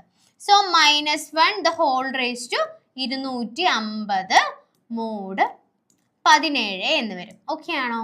ഇങ്ങനെയല്ലേ വരിക? സോ അങ്ങനെയാണെങ്കിൽ നമുക്കറിയാം -1 raised to n എന്ന് പറയുന്നതിൽ -1 raised to n equal to 1 if n is even ആണല്ലോ. n even ആണെങ്കിൽ അതെന്തായിരിക്കും? 1 ആയിരിക്കും. അതേപോലെ n ഓഡ് ആണെങ്കിൽ ഇറ്റ് ഇസ് -1. സോ അതേപോലെ എനിക്ക് ഇവിടെ ഈവൻ നമ്പർ ആണ്. So 1 mod 17. സോ അങ്ങനെയാണെങ്കിൽ 2⁻1000നെ 17 കൊണ്ട് ഹരിച്ചാൽ എന്താണ് വരിക? 17 കൊണ്ട് ഹരിച്ചാൽ ശിഷ്ടം എന്തായിരിക്കും? 1 ആണ് അതിൻ്റെ ശിഷ്ടമായിട്ട് വരുന്നത്. ഓക്കെ അല്ലേ? 1 ആണ് അതിൻ്റെ ശിഷ്ടമായിട്ട് വരുന്നത്. സോ ഈ ഒരു ടൈപ്പ് ചോദ്യങ്ങൾ എന്തായാലും നമുക്ക് എക്സ്പെക്ട് ചെയ്യാൻ പറ്റുന്ന ഒരു ചോദ്യം തന്നെയാണ്. സോ മാക്സിമം ഇത് എന്ത് ചെയ്യാം? മനസ്സിലാക്കി തന്നെ പഠിക്കുക. നമുക്ക് ഏത് സംഖ്യയാണോ നമ്മുടെ മോഡുലസ് വാല്യൂകളുള്ളത് അതിനടുത്തുള്ള സംഖ്യയാക്കി മാറ്റി, അതല്ലെങ്കിൽ അതിൻ്റെ റിമൈൻഡർ ഏറ്റവും ചെറുതാക്കാൻ എങ്ങനെയാണോ സാധിക്കുന്നത്, നമുക്ക് അറിയുന്ന ഇൻഫർമേഷനുകളിൽ നിന്നും അതിൻ്റെ റിമൈൻഡർ ഏറ്റവും ചെറുതാക്കാൻ എന്താണോ ചെയ്യേണ്ടത് അതാണ് ഇവിടെ അപ്ലൈ ചെയ്യുക. ഓക്കെ അല്ലേ? സോ അതിൽ നിന്ന് നമ്മൾ എന്ത് ചെയ്യണം? നമ്മുടെ ഉത്തരത്തിലോട്ട് എത്തണം. എനിക്കിപ്പോൾ 2⁴ എന്ന് പറയുന്നത് 16 ആണെന്ന് അറിയാം. അതുപോലെ തന്നെ അത് 17മായി റിമൈൻഡർ ഉണ്ടാക്കുന്നത് വളരെ ചെറിയൊരു സംഖ്യ തന്നെയാണ്, -1. സോ അത് എനിക്ക് എന്താണ് ഇവിടെ യൂസ്ഫുൾ ആയി. സോ നമ്മളത് ഉപയോഗിച്ചു ചെയ്തു. ഓക്കെ അല്ലേ? സോ ഈ ഒരു ചോദ്യം മനസ്സിലായിട്ടുണ്ടാവുമെന്ന് ഞാൻ കരുതുന്നു. അടുത്തൊരു ചോദ്യത്തിലോട്ട് കടക്കാം. n ഏത് തരത്തിലുള്ള സംഖ്യ ആവുമ്പോഴാണ് 2⁻n - 1 ഒരു അഭാജ്യ സംഖ്യയാകുന്നത്? ഓക്കെ അല്ലേ? എന്താണ് ചോദ്യം? 2⁻n - 1 എന്ന് പറയുന്നത് ഒരു അഭാജ്യ സംഖ്യയായ p ആവണമെങ്കിൽ n എന്ന് പറയുന്നത് എന്തായിരിക്കും എന്നാണ് ചോദിച്ചിരിക്കുന്നത്. n എന്ന് പറയുന്നത് എന്തായിരിക്കും എന്ന് ചോദിച്ചു. സോ നമുക്കൊന്ന് നോക്കിയാലോ. പൂർണ്ണസംഖ്യയുണ്ട്, അതിസംഖ്യയുണ്ട്, ന്യൂനസംഖ്യയുണ്ട്. പൂർണ്ണസംഖ്യ എന്ന് പറഞ്ഞാൽ ഹോൾ നമ്പേഴ്സ് അഥവാ ഇൻറ്റീജേഴ്സ് എന്ന് പറയാം അല്ലേ? സോ 2⁻1 - 1 എന്ന് എടുത്തു. So 1 which is not a prime number. ഇതെന്തല്ല? ഒരു പ്രൈം അല്ല. ഓക്കെ, ദെൻ അപ്പം നമുക്ക് എന്താണെന്ന് മനസ്സിലായി.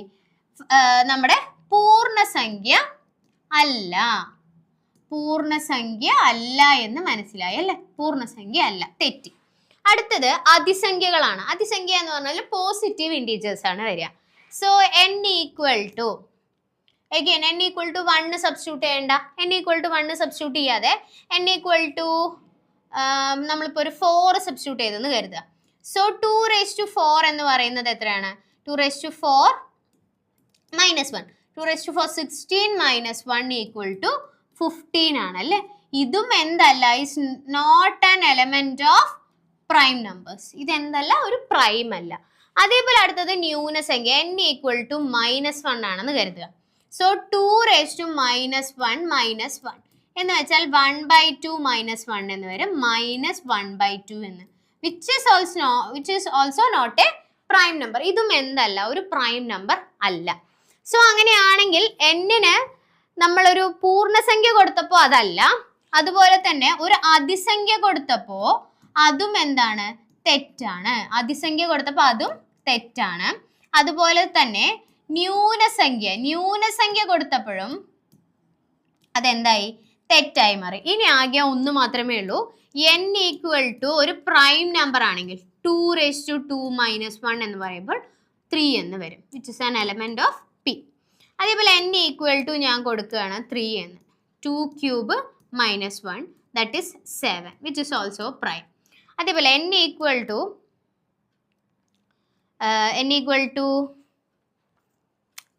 5. ഓക്കെ, സോ 2⁵5 എന്ന് വരും. 2⁵5 - 1 that is 31 which is also a prime. Okay അല്ലേ? സോ ഇതിൽ നിന്ന് എനിക്ക് എന്ത് മനസ്സിലായി? ഈ ഒരു പ്രൈം നമ്പേഴ്സിൽ ഈ ഒരു പ്രൈം നമ്പർ ആവുമ്പോൾ മാത്രമാണ് 2n-1 എന്ന് പറയുന്നത് ഒരു പ്രൈം നമ്പർ ആയിട്ട് മാറുന്നത്. n എന്ന് പറയുന്നത് ഒരു പ്രൈം നമ്പർ ആവുമ്പോൾ മാത്രമാണ് നമുക്ക് പ്രൈം നമ്പേഴ്സ് ആയിട്ട് 2n-1 എന്ന് പറയുന്നത് ഒരു പ്രൈം നമ്പർ ആയിട്ട് കിട്ടുന്നത്. ഓക്കെ അല്ലേ? സോ കഴിഞ്ഞ LPUP പരീക്ഷകളിൽ നിരവധി റാങ്കുകൾ നേടിയ എയിം സ്റ്റഡി സെന്ററിൽ വരാനിരിക്കുന്ന LPUP പരീക്ഷയ്ക്കായിട്ടുള്ള പുതിയ ലോങ് ബാച്ചുകൾ ആരംഭിക്കുന്നു. ഈ കോഴ്സിലൂടെ നിങ്ങൾക്ക് ലഭിക്കുന്നത് റെക്കോർഡഡ് വീഡിയോ ക്ലാസ്സുകൾ, PDF നോട്ട്സുകൾ, ലൈവ് ക്ലാസ്സുകൾ, മോക്ക് ടെസ്റ്റുകൾ, മോഡൽ എക്സാമുകൾ, 2 പേഴ്സണൽ മെന്റേഴ്സ്, ഒരു ഫോളോ അപ്പർ എന്നിവയാണ്. ഈ കോഴ്സിലേക്ക് ജോയിൻ ചെയ്യാനായി 9446537080 എന്ന നമ്പറിലോട്ട് വിളിക്കുകയോ മെസ്സേജ് ചെയ്യുകയോ ചെയ്യാം. അടുത്ത റാങ്ക് നിങ്ങൾക്കാണ്. ഞങ്ങൾ നിങ്ങളോടൊപ്പം ഉണ്ട്. ചുവടെ നൽകിയിരിക്കുന്നവയിൽ തെറ്റായത് കണ്ടെത്തുക എന്നാണ് പറഞ്ഞിരിക്കുന്നത്. So summation n = 1 to infinity 2n divided by n factorial സംരചിക്കുന്നു അഥവാ കൺവേർജ് ചെയ്യുന്നു. Summation n = 1 to infinity n-1 factorial divided by n+1 the whole square is diverging and summation n = 1 to infinity log n by n വിഭജിക്കുന്നു. Summation n = 1 to infinity limit 7n by n cube വിഭജിക്കുന്നു. ഇത്തരത്തിൽ 4 എണ്ണം തന്നിട്ടുണ്ട് അല്ലേ? So നമുക്ക് കണ്ടെത്തേണ്ടത് എന്താണ്? ഇതിൽ ഏതാണ് കൺവേർജ് ചെയ്യുന്നത്? ഇതിന്റെ കൺവേർജൻസും ഡൈവേർജൻസ് എന്ന് പറയുന്നത് തന്നിരിക്കുന്നത് ട്രൂ ഓർ ഫാൾസ്, ഇത് ശരിയാണോ തെറ്റാണോ എന്നുള്ളത് മാത്രം നമുക്ക് നോക്കിയാൽ മതി. സോ ആദ്യത്തെ തന്നിരിക്കുന്ന summation n = 1 to infinity 2n divided by n factorial. നമുക്കത് കൺവേർജ് ചെയ്യുന്നു എന്നാണ് തന്നിരിക്കുന്നത്. Summation n = 0 to infinity 2n divided by n factorial എന്ന് പറയുന്നത് കൺവേർജ് ചെയ്യേണ്ടത് എന്ന് തന്നിട്ടുണ്ട് അല്ലേ? സോ നമുക്കത് എന്ത് നോക്കാം? കൺവേർജസ് ആണോ ഡൈവേർജസ് ആണോ എന്ന് നമുക്ക് നോക്കാം. an എന്ന് പറയുന്നത് 2n divided by n factorial ആണ്. സോ an+1 എന്ന് പറയുന്നത് എന്ത് വരും? 2n+1 divided by n+1 factorial എന്ന് എനിക്ക് എഴുതാം. So an+1 divided by an എന്ന് പറയുന്നത് എന്ത് വരും? 2n+1 divided by n+1 factorial into n factorial divided by 2n എന്ന് വരും ആണല്ലോ. അങ്ങനെയാണെങ്കിൽ 2 divided by n+1 എന്ന് വന്നു. എന്താണ് വരുന്നത്? 2 divided by n+1. സോ അങ്ങനെയാണെങ്കിൽ 2 divided by n+1 ആണെങ്കിൽ limit n tends to infinity 2 divided by n+1 equal to എന്താണ് വരിക? ഇൻഫിനിറ്റി ആണ്, വിച്ച് ഇസ് ഡൈവേർജസ്. ഇതെന്താണെന്ന് കിട്ടി എനിക്കിപ്പോൾ? ഡൈവേർജസ് ആണെന്ന് കിട്ടി. But at the same time നമുക്ക് തന്നിരിക്കുന്ന ക്വസ്റ്റ്യനിൽ എന്താണ്? ഇത് സംരചിക്കുന്നു എന്നാണ് തന്നിരിക്കുന്നത്. ഇതെങ്ങനെയാണ്? സംരചിക്കുന്നു എന്നാണ് തന്നിരിക്കുന്നത്.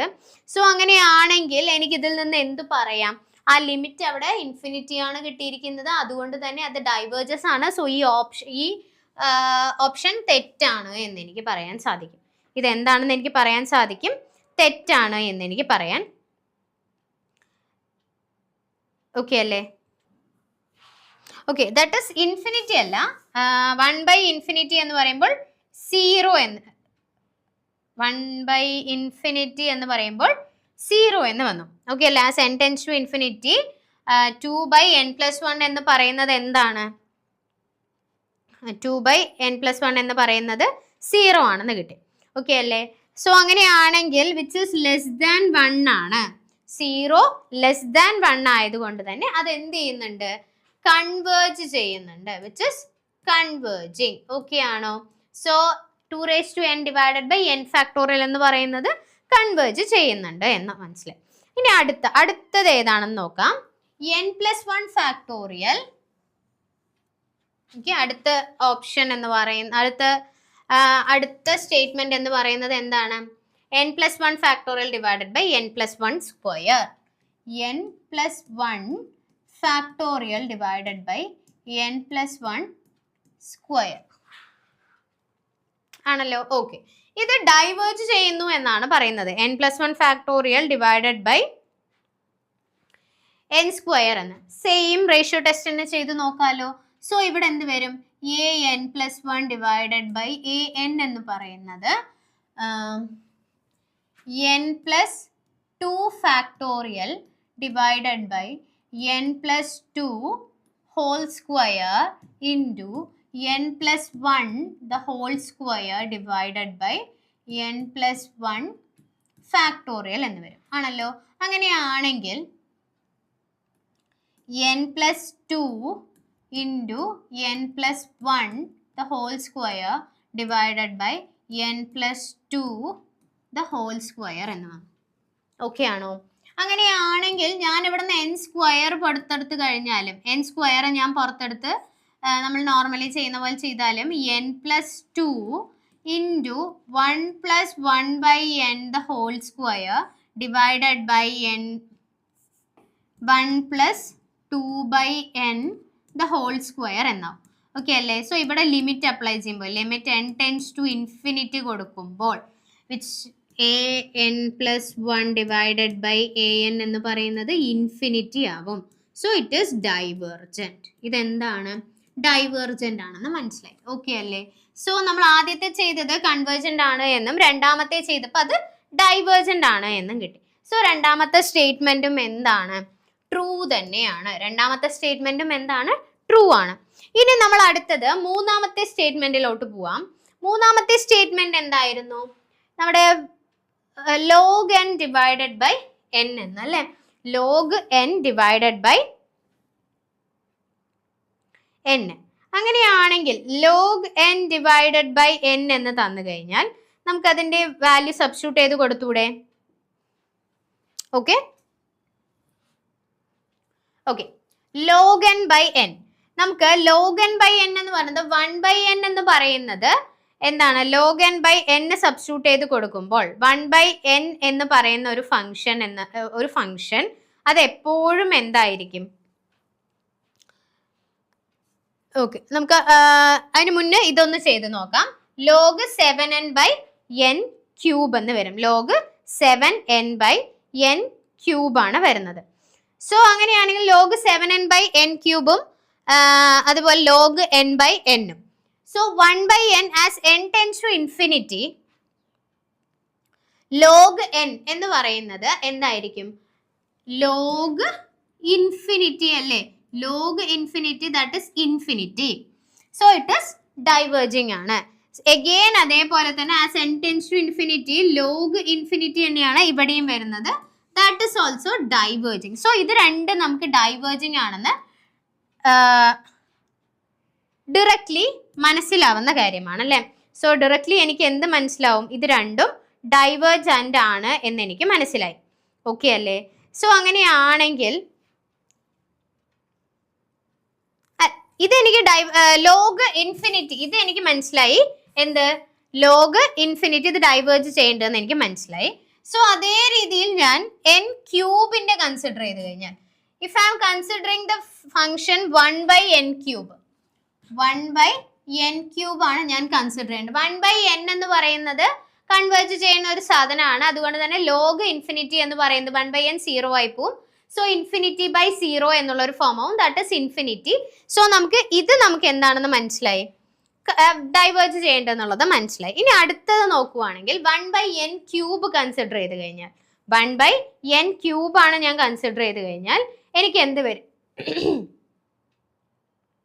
ഓക്കെ, 1 ബൈ n ക്യൂബ് ആണെങ്കിൽ n plus 1 the whole cube divided by n cube എന്ന് വരും ആണല്ലോ. Sorry, n cube divided by okay n cube divided by നമുക്ക് ജസ്റ്റ് എഴുതി നോക്കാം. Log 7n plus 1 divided by okay n plus 1 cube whole divided by അത് we can multiply into n cube divided by log 7n. ഇതാണല്ലോ വരുന്നത്. അങ്ങനെയാണെങ്കിൽ log AB എനിക്ക് എങ്ങനെ എഴുതാം? log 7 into okay log 7n into log 7 divided by n plus 1 the whole cube into n cube divided by log 7n. log 7n log 7n എനിക്ക് cancel ചെയ്യാം. So n+1 the whole cube അല്ലേ, n+1 the whole cube എന്ന് പറയുന്നത് log 7 divided by n cube n+1 the whole cube എന്ന് വരും. Okay അല്ലേ, n+1 the whole cube എന്ന്. So അങ്ങനെയാണെങ്കിൽ log 7, okay, log 7 divided by 1+1/3, sorry 1/n the whole cube എന്ന് കിട്ടി. ഓക്കെ അല്ലേ, ദാറ്റ് ഈസ് log 7 എന്ന് എനിക്ക് കിട്ടും. ഇവിടെ എനിക്ക് എന്താണ് വരുന്നത്, log 7 എന്ന് കിട്ടും. log 7 എന്ന് പറയുന്നത് it is A constant. log 7 എന്ന് പറയുന്നത് എന്താണ്, അതൊരു കോൺസ്റ്റന്റ് ആണ്. സോ ഇതിനർത്ഥം ഇത് കൺവേർജ് ചെയ്യുന്നുണ്ട് എന്നാണ്. log 7 എന്ന് പറയുന്നത് ഒരു കോൺസ്റ്റന്റ് ആയതുകൊണ്ട് തന്നെ അത് എന്ത് ചെയ്യുന്നുണ്ട്, ആ ലിമിറ്റ് അവിടെ എക്സിസ്റ്റ് ചെയ്യുന്നുണ്ട്, അതുകൊണ്ട് തന്നെ അത് എന്ത് ചെയ്യുന്നുണ്ട്, കൺവേർജ് ചെയ്യുന്നുണ്ട്. ബട്ട് നമുക്ക് തന്നിരിക്കുന്നത് എന്താണ്, ഈ ഒരു ഫംഗ്ഷൻ എന്ന് പറയുന്നത് ഡൈവേർജ് ചെയ്യുന്നു എന്നാണ് തന്നിരിക്കുന്നത്. ഈ ഒരു ഫംഗ്ഷൻ എന്താണ്, ഡൈവേർജ് ചെയ്യുന്നു എന്ന് നമുക്ക് തന്നിട്ടുണ്ട്. ബട്ട് ഇത് ഡൈവേർജ് ആണോ ചെയ്യുന്നത്, അല്ല അല്ലേ, ഇത് എന്ത് ചെയ്യുന്നുണ്ട്, കൺവേർജ് ചെയ്യാണ്. So this is the wrong option and this are all are correct. ഇവയെല്ലാം ശരിയാണ്, അവസാനത്തെ മാത്രമാണ് എന്ത് ചെയ്യുന്നത്, അത് ഡൈവേർജ് ചെയ്യുന്നു എന്നാണ് തന്നിരിക്കുന്നത്. But at the same time that is converging. So ആ സ്റ്റേറ്റ്മെന്റ് മാത്രമാണ് തെറ്റായിട്ട് വരിക. ഓക്കെ അല്ലേ. ഇനി അടുത്തൊരു ചോദ്യം, i⁻23 ദ ഹോൾ ക്യൂബ് എന്ന സമ്മിക്ര സംഖ്യയുടെ പോളാർ രൂപം കണ്ടെത്തുക എന്നാണ് പറഞ്ഞിരിക്കുന്നത്. i⁻21 ദ ഹോൾ ക്യൂബിന്റെ പോളാർ രൂപം എന്താണ് എന്ന് ചോദിച്ചു കഴിഞ്ഞാൽ z = cos π/2 plus i sin π/2, b option z = cos π plus i sin π, z = cos π/2 plus i sin π/2 and z = cos π minus i sin π. ഇതാണ് നമുക്ക് 4 ഓപ്ഷൻസ് ആയിട്ട് തന്നിരിക്കുന്നത്. സോ ഇതെങ്ങനെയാണ് ചെയ്യാന്ന് നമുക്ക് നോക്കാം. i⁻23 ആണ് നമുക്ക് വേണ്ടത്. i⁻21 the whole raised to 3. i⁻21 the whole raised to 3, which means i⁻63 എന്ന്. i⁻63 എന്ന്. ഓക്കെ അല്ലേ. സോ അങ്ങനെയാണെങ്കിൽ എനിക്കറിയാം i⁻4 എന്ന് പറയുന്നത് 1 ആണ് അല്ലേ. i⁻4 into i⁻15 into i⁻3. Okay അല്ലേ. സോ മൂന്നും കൂടെ മൾട്ടിപ്ലൈ ചെയ്ത് കഴിഞ്ഞാൽ എനിക്ക് അല്ല i⁻4, okay, i⁻4 the whole raised to 15 into i⁻3 എന്ന് ഞാൻ എഴുതി. ഓക്കെ ആണോ. അങ്ങനെയാണെങ്കിൽ okay, i⁻4 the whole raised to 15 into i⁻3, that is 1⁻15 into minus i, which is equal to minus i എന്ന് എനിക്ക് കിട്ടി. ഓക്കെ ആണോ. എനിക്കിപ്പോൾ എന്താണ് കിട്ടിയത്, മൈനസ് i എന്നാണ് കിട്ടിയത്.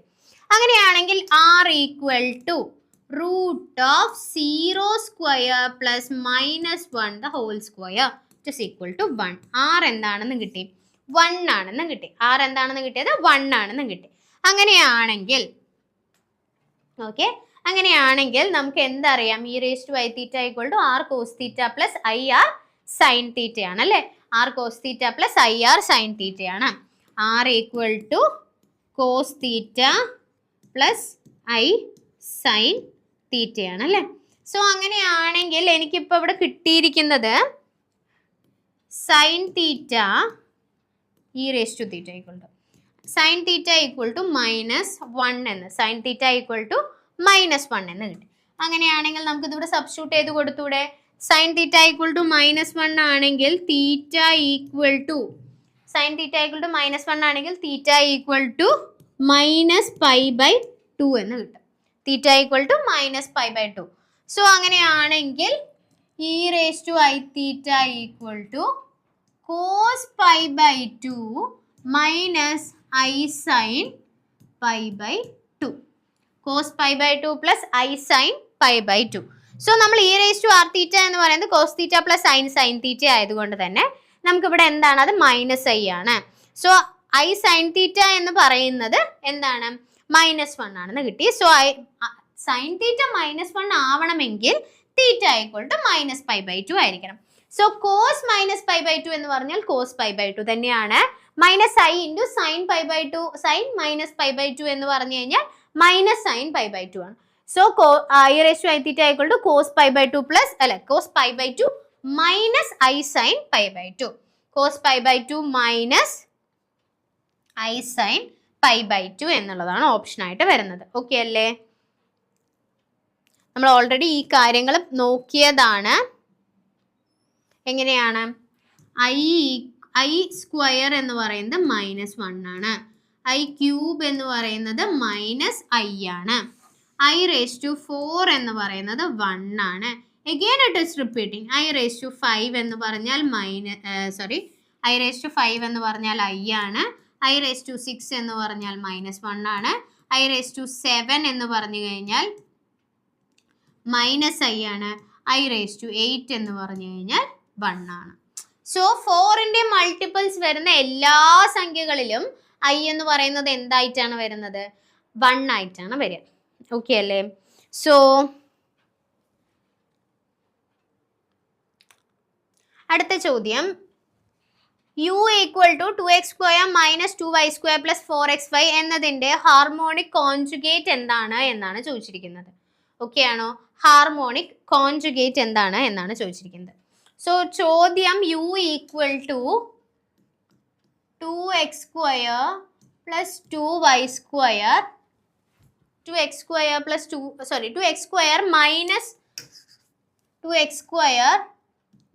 - 2y² plus 4xy. Okay, 2x² - 2y² plus 4xy ന്റെ ഹാർമോണിക് കോൺജുഗേറ്റ് എന്താണ് എന്ന്. സോ നമുക്ക് ux കണ്ടെത്താം. ആദ്യം ux എന്ന് പറയുന്നത് എന്ത് വരും? 4x plus 4y എന്ന് വന്നു. അഗെയിൻ y ഈക്വൽ ടു എന്താണ് വരുന്നത്? -4y plus 4x എന്ന് കിട്ടി ആണല്ലോ. അങ്ങനെയാണെങ്കിൽ integrating ux with respect to y. Okay അല്ലേ? സോ v of xy എനിക്കിപ്പോൾ എന്ത് കിട്ടും?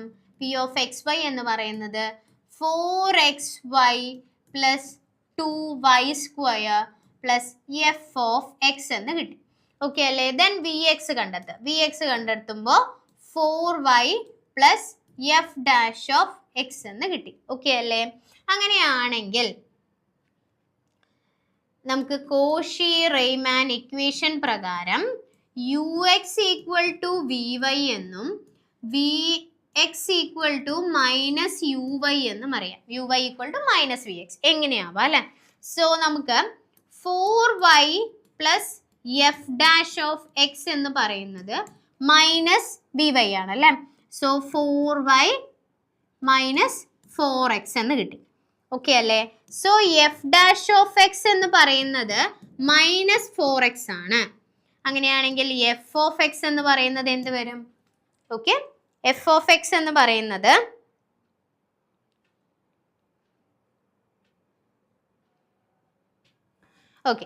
എഫ് ഓഫ് എക്സ് എന്ന് പറയുന്നത് എന്താണ്? -2x² എന്ന് വന്നു. ഓക്കെ അല്ലേ? Plus C -2x² plus C.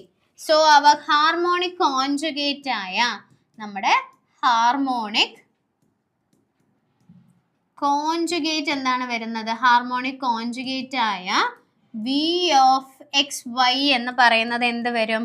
V of x y എന്ന് പറയുന്നത് 4xy plus 2y² minus 2x² plus C എന്ന് വരും. ഓക്കെ അല്ലേ? 4xy plus y², okay, then 2y² minus 2x² plus 4xy plus c എന്ന് നമ്മുടെ ഉത്തരത്തിലോട്ട് വരും. ഇതാണ് നമ്മുടെ ഹാർമോണിക് കോൺജുഗേറ്റ് ആയിട്ട് വരുന്നത്. ഓക്കെ ആണോ? നമ്മുടെ ഹാർമോണിക് കോൺജുഗേറ്റ്. സോ നമ്മളിത് എങ്ങനെയാണ് ചെയ്തത് എന്ന് ചോദിച്ചു കഴിഞ്ഞാൽ നമ്മുടെ യു ഉണ്ട്. നമുക്ക് യു എന്ന് പറയുന്ന ഒരു ഫംഗ്ഷൻ തന്നിട്ടുണ്ട്. അതിൽ നിന്നും അത് വിത്ത് റെസ്പെക്ട് ടു എക്സ് ഞാൻ ഡിഫറൻഷിയേറ്റ് ചെയ്തു. That is u x. And with respect to y ഞാൻ ഡിഫറൻഷിയേറ്റ് ചെയ്തു, ദാറ്റ് ഇസ് യു വൈ. അങ്ങനെയാണെങ്കിൽ അതിനുശേഷം integrating u x with respect to y. With respect to വൈയിൽ നമ്മൾ യു എക്സിനെ ഇൻ്റഗ്രേറ്റ് ചെയ്യുക. So v of x y നമുക്ക് കിട്ടും 4xy plus 2y² plus f of x എന്ന്. Then with respect to x ആ വിനെ എന്ത് ചെയ്യുക, ഡിഫറൻഷിയേറ്റ് ചെയ്യുക. So 4y plus f dash of x എന്ന് കിട്ടും. ദെൻ കോഷി റീമാൻ ഇക്വേഷൻ എന്ന് പറയുന്നത് സാറ്റിസ്ഫൈ ചെയ്യുന്നത് കൊണ്ട് തന്നെ u x equal to v y and v x equal to minus u y എന്ന് കിട്ടി. That is 4y plus f dash of x equal to 4y minus f of 4x എന്ന്. So f dash of x എന്ന് പറയുന്നത് minus 4x എന്ന് കിട്ടി. So F of x എന്ന് പറയുന്നത് minus 2x² plus c. അങ്ങനെയാണെങ്കിൽ ഹാർമോണിക് കോൺജുഗേറ്റ് എന്തായിട്ട് വരും, v of x y equal to 4xy plus അഥവാ 2y² minus 2x² plus 4xy equal to 0 എന്നുള്ളത് അഥവാ plus C. So 4y² 2x², okay, 4xy minus 2x² plus 2y² plus c equal എന്നുള്ളതാണ് നമ്മുടെ harmonic conjugate ആയിട്ട് വരുന്നത്. Okay അല്ലേ? അടുത്തൊരു problem, f of x equal to e raise to minus x cos y plus i sine y എന്ന ഏകദത്തെ സംബന്ധിച്ച പ്രസ്താവനയിൽ ശരിയായത് ഏത് എന്നാണ് ചോദ്യം. ഓക്കെ അല്ലേ? എഫ് ഓഫ് സെഡ് അനലിറ്റിക് ആണ്, എഫ് ഓഫ് സെഡ് അനലിറ്റിക് അല്ല, f of z Cauchy Riemann equation പാലിക്കുന്നു.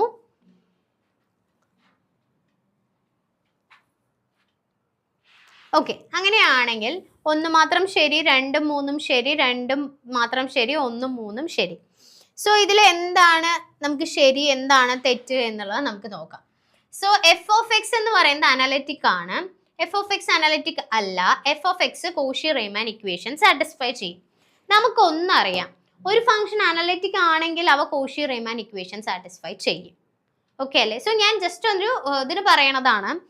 അപ്പം എനിക്ക് എന്തറിയാം, ഒന്നില്ലെങ്കിൽ 1 സാറ്റിസ്ഫൈ ചെയ്യുന്നുണ്ട് എന്ന് എനിക്ക് കിട്ടിയാൽ അത് 3 സാറ്റിസ്ഫൈ ചെയ്യുന്നുണ്ടെന്നാണ് അർത്ഥം. അതല്ലെങ്കിൽ എനിക്കിപ്പോൾ 2 ആണ് സാറ്റിസ്ഫൈ ചെയ്യുന്നുണ്ടെന്ന് കിട്ടിയാൽ അത് 3 എന്തായാലും സാറ്റിസ്ഫൈ ചെയ്യില്ല എന്നും എനിക്ക് മനസ്സിലായി. സോ എലിമിനേഷൻ വെച്ചിട്ട് നമുക്ക് പ്രോബ്ലം സോൾവ് ചെയ്യാൻ സാധിക്കും. ഞാൻ ജസ്റ്റ് ഇതിലൊരു എക്സാമ്പിൾ പറഞ്ഞു എന്ന് മാത്രം, ആ എലിമിനേഷൻ മെത്തേഡ് നമുക്ക് ഉപയോഗിക്കാം എന്ന് പറഞ്ഞു എന്ന് മാത്രമാണ്. ഓക്കെ അല്ലേ? സോ അങ്ങനെയാണെങ്കിൽ e raise to minus x cos y plus i sine y എന്നാണ് തന്നിരിക്കുന്നത്. ഓക്കെ അല്ലേ? സോ നമുക്കിത് അനലിറ്റിക് ആണോ, അത് അനലിറ്റിക് അല്ലേ, അല്ലെങ്കിൽ ഇതിന് കോഷി റീമാൻ ഇക്വേഷൻ സാറ്റിസ്ഫൈ ചെയ്യുന്നുണ്ടോ എന്നുള്ള രീതിയിൽ നമുക്ക് നോക്കാം. So Cauchy Riemann equation satisfy ചെയ്യുന്നുണ്ടെങ്കിൽ അത് അനലിറ്റിക് ആണെന്ന് നമുക്ക് പറഞ്ഞല്ലേ. സോ നമുക്കിത് കോഷി റീമാൻ ഇക്വേഷൻ സാറ്റിസ്ഫൈ ചെയ്യുന്നുണ്ടോ എന്ന് നോക്കിയാലോ. So Cauchy Riemann equation satisfy ചെയ്യണമെങ്കിൽ u x equal to f of x എന്ന് പറയുന്നത്, എഫ് ഓഫ് സെഡ് എന്ന് പറയുന്നത് e raise to minus z into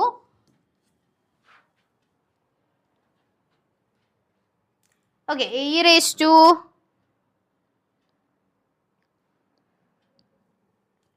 നമുക്ക് e raise to u f of z എന്ന് പറയുന്നത് e raise to minus x e raised to minus x into sin xy, sorry, cos y plus I sin x എന്നുള്ളതാണ് നമ്മുടെ എന്ത് തന്നിരിക്കുന്നത്, നമുക്ക് തന്നിരിക്കുന്ന question ഇതാണല്ലേ.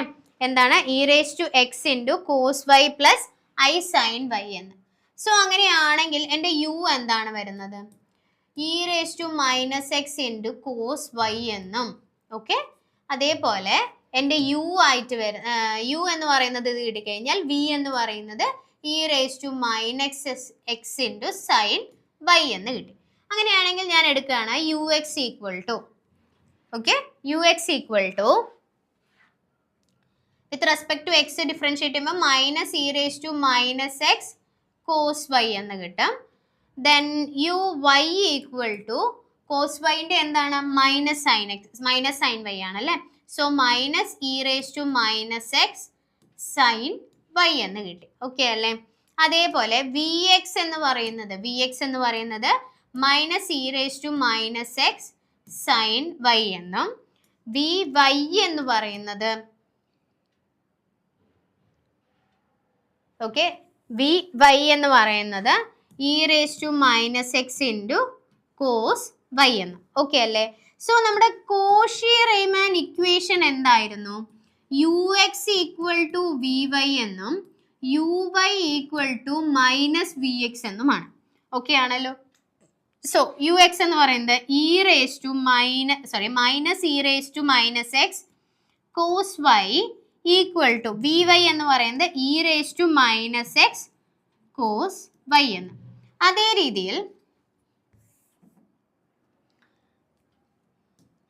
അതേ രീതിയിൽ വി എക്സ് എന്താണ് നമുക്കിപ്പോൾ കിട്ടിയിരിക്കുന്നത്? വി എക്സ് എന്ന് minus e raise to minus x sine y എന്നും യു വൈ എന്ന് പറയുന്നത് minus e raise to minus x sine y എന്നും.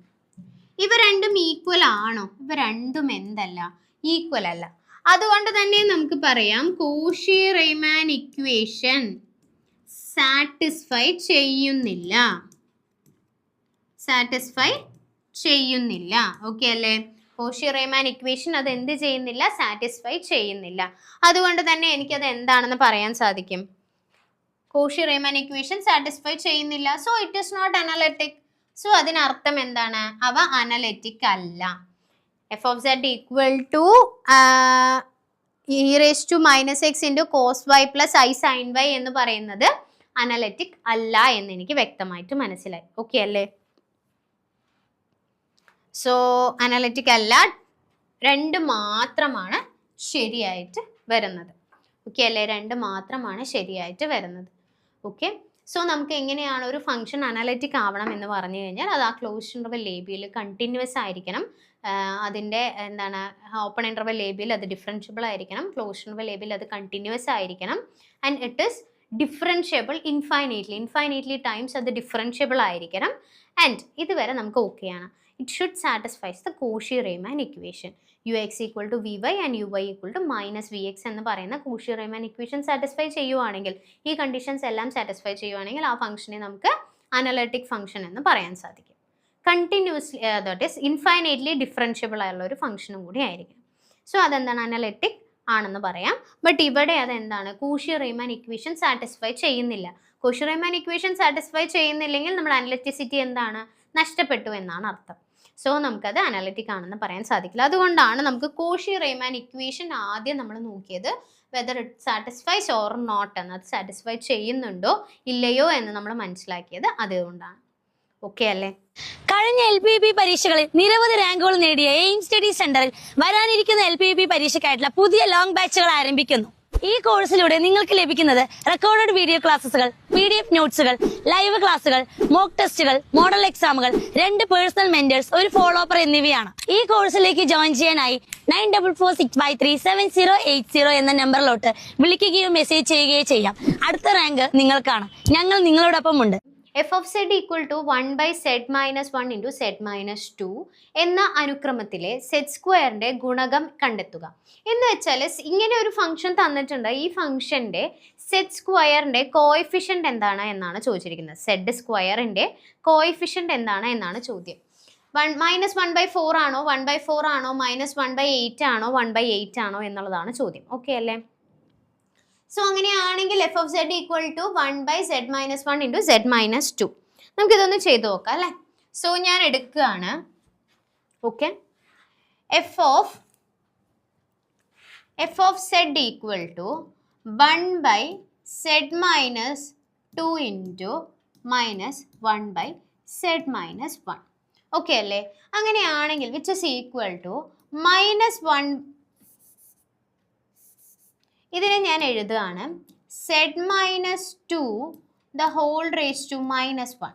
Okay, minus z-1 the whole raised to -1. Okay അല്ലേ? സോ ഞാനിങ്ങനെ എനിക്കിങ്ങനെ എഴുതാൻ സാധിക്കും അല്ലേ? കാരണം 1/z-നെ നമുക്ക് z-1 എന്ന് എഴുതാം. സോ ഇതിനെ ഞാൻ എഴുതുകയാണ് -1/2 into 1 - z/2 the whole raised to -1 - z-1 the whole raised to -1 എന്ന്. ഓക്കെ അല്ലേ? സോ ഇതിനെ ഇങ്ങനെയാണെങ്കിൽ 1 minus z the whole raise to -1 നമുക്ക് എങ്ങനെയാണ് എഴുതുക? 1 പ്ലസ് സെഡ് സ്ക്വയർ ബൈ 2 എന്നുള്ള രീതിയിൽ എഴുതാം അല്ലേ? സോ ഇതിനെ ഞാൻ എഴുതുന്നു. ഓക്കെ, ഇതിനെ ഞാൻ എങ്ങനെയാണ് എഴുതുന്നത്? -1/2 into, okay, -1/2 into 1 plus z by 2 plus z square by 4 plus, okay, z cube by 8 plus etcetera എന്ന് വരും. ഓക്കെ അല്ലേ? Minus 1 minus z z -1 the whole power -1 എന്ന് പറഞ്ഞു കഴിഞ്ഞാൽ ഇതിൽ നിന്നും ഞാൻ എങ്ങനെ പുറത്തെടുക്കുന്നു? ഒരു 1/z പുറത്തെടുത്തു കഴിഞ്ഞാൽ, ഓക്കെ, 1/z പുറത്തെടുത്തു കഴിഞ്ഞാൽ എനിക്ക് എന്താണ് വരിക? ഓക്കെ, ഇതിപ്പോൾ 1/z പുറത്തെടുക്കാണ്ട് നമുക്ക് ജസ്റ്റ് ഒന്ന് എഴുതാം. ഓക്കെ, 1/z പുറത്തെടുത്തു കഴിഞ്ഞാൽ എന്ത് വരും? 1 മൈനസ് 1/z എന്ന് വരും. ഓക്കെ അല്ലേ? -1 minus 1/z into, okay, 1/z into 1 plus 1/z plus 1/z square plus etcetera എന്ന് വരും. ഓക്കെ അല്ലേ? ഇതാണ് നമുക്ക് രണ്ടെണ്ണം വരുന്നത്. അങ്ങനെയാണെങ്കിൽ which is equal to, okay, which is equal to, ഞാൻ എഴുതുന്നു. എനിക്കിവിടെ വരുന്നത് എങ്ങനെയായിരിക്കും? -1/2 minus z by 4 plus z square by 8 plus etcetera minus 1/z plus 1/z square plus 1/z cube, okay, etcetera. ഇങ്ങനെ രണ്ടെണ്ണമാണ് എനിക്ക് വരിക, ആണല്ലോ. സോ അങ്ങനെയാണെങ്കിൽ ഈ ഒരു കണ്ടീഷൻ നമ്മൾ നോക്കുക. ഇതിൽ നമുക്ക് വേണ്ടത് സെഡ് സ്ക്വയറിൻ്റെ കോഎഫിഷ്യൻ്റ് മാത്രമാണ്, ആണല്ലോ. അപ്പം ഇത് ഞാൻ ജനറലി എഴുതുവാണെങ്കിൽ എനിക്ക് വരുന്നത് സെഡ് സ്ക്വയറിൻ്റെ ടേം, ഇവിടെയും ഒരു സെഡ് സ്ക്വയറിൻ്റെ ടേം ഉണ്ട്, ഇവിടെയും ഒരു സെഡ് സ്ക്വയറിൻ്റെ ടേം ഉണ്ട്, ആണല്ലോ. സോ ഇതെങ്ങനെയാണ്? സെഡ് റേസ് ടു -2 ആണ്, ഇവിടെ വരുന്നത് സെഡ് സ്ക്വയർ. സോ സെഡ് സ്ക്വയറിൻ്റെ കോഎഫിഷ്യൻ്റ് ഓഫ് സെഡ് സ്ക്വയർ എന്ന് പറഞ്ഞാൽ എന്തായിരിക്കും? മൈനസ്, ഓക്കെ,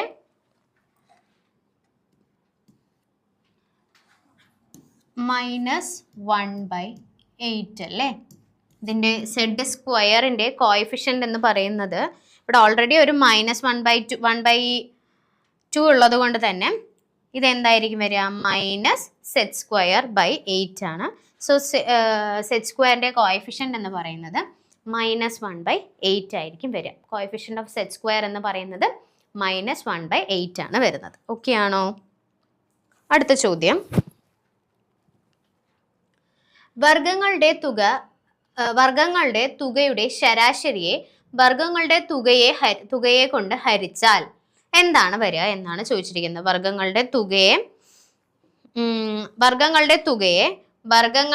തുകയുടെ ശരാശരിയെ വർഗങ്ങളുടെ തുകയെ കൊണ്ട് ഹരിച്ചു കഴിഞ്ഞാൽ നമുക്ക് ഡിഗ്രീസ് ഓഫ് ഫ്രീഡം ആണ് കിട്ടുന്നത്. നമുക്ക് എന്താണ് കിട്ടുന്നത്? Degrees of freedom. ആക്ച്വലി അതിനൊരു ഇക്വേഷൻ നമ്മൾ ഓൾറെഡി പഠിക്കുന്നുണ്ട്. മീൻ സം ഓഫ് സ്ക്വയേഴ്സ് എന്ന് പറയുന്നത്, മീൻ സം ഓഫ് സ്ക്വയേഴ്സിൻ്റെ മീൻ എന്ന് പറയുന്നത് equal to sum of squares divided by degrees of freedom. Sum of squares divided by degrees of freedom. Mean sum of square equal to sum of square by degrees of freedom ആണ് വരുന്നത്. Okay അല്ലേ? So ഇങ്ങനെ ഒരു equation നമ്മൾ പഠിക്കുന്നുണ്ട്. ആ ഇക്വേഷനെ അവരെന്ത് ചെയ്തു? ഒരു സ്റ്റേറ്റ്മെന്റ് കൂട്ട് തന്നു, ഒരു സ്റ്റേറ്റ്മെന്റ് രൂപത്തിൽ തന്ന് അതിന്റെ സൊല്യൂഷനാണ് കണ്ടെത്താൻ പറഞ്ഞിരിക്കുന്നത്. സോ വർഗ്ഗങ്ങളുടെ തുകയുടെ ശരാശരിയെ വർഗ്ഗങ്ങളുടെ തുകയെ കൊണ്ട് ഹരിച്ചു കഴിഞ്ഞാൽ നമുക്ക് ഡിഗ്രീസ് ഓഫ് ഫ്രീഡം ആണ് വരുന്നത്. ഓക്കെ അല്ലേ? അടുത്ത ചോദ്യം, മൈനസ് തീറ്റ തീറ്റയിലെ യൂണിഫോമിലെ വിതരണത്തെ സാമ്പിൾ മാധ്യം 10ഉം സാമ്പിൾ വേരിയൻസ് 4ഉം ആയാൽ അതിന്റെ എസ്റ്റിമേറ്റർ എത്രയാണ് എന്നാണ് ചോദിച്ചിരിക്കുന്നത്. അതിന്റെ എസ്റ്റിമേറ്റർ എന്താണെന്നാണ് ചോദിച്ചിരിക്കുന്നത്. അങ്ങനെയാണെങ്കിൽ നമുക്ക് തന്നിരിക്കുന്നത് യൂണിഫോം ഡിസ്ട്രിബ്യൂഷൻ ആണെന്ന് തന്നിട്ടുണ്ട് അല്ലെ. Uniform distribution with minus theta theta എന്ന് പറയുന്ന യൂണിഫോം ഡിസ്ട്രിബ്യൂഷൻ ആണ്. സോ നമുക്ക് ഇതിന്റെ അറിയാം minus theta plus theta by 2 ആണ്. Minus theta plus theta by 2 which is equal to 0. So ഇവിടെ മ്യൂ അത് വെച്ചാൽ മീൻ എന്താണ്? 0 ആണ്. ഇനി നമുക്ക് നോക്കേണ്ടത്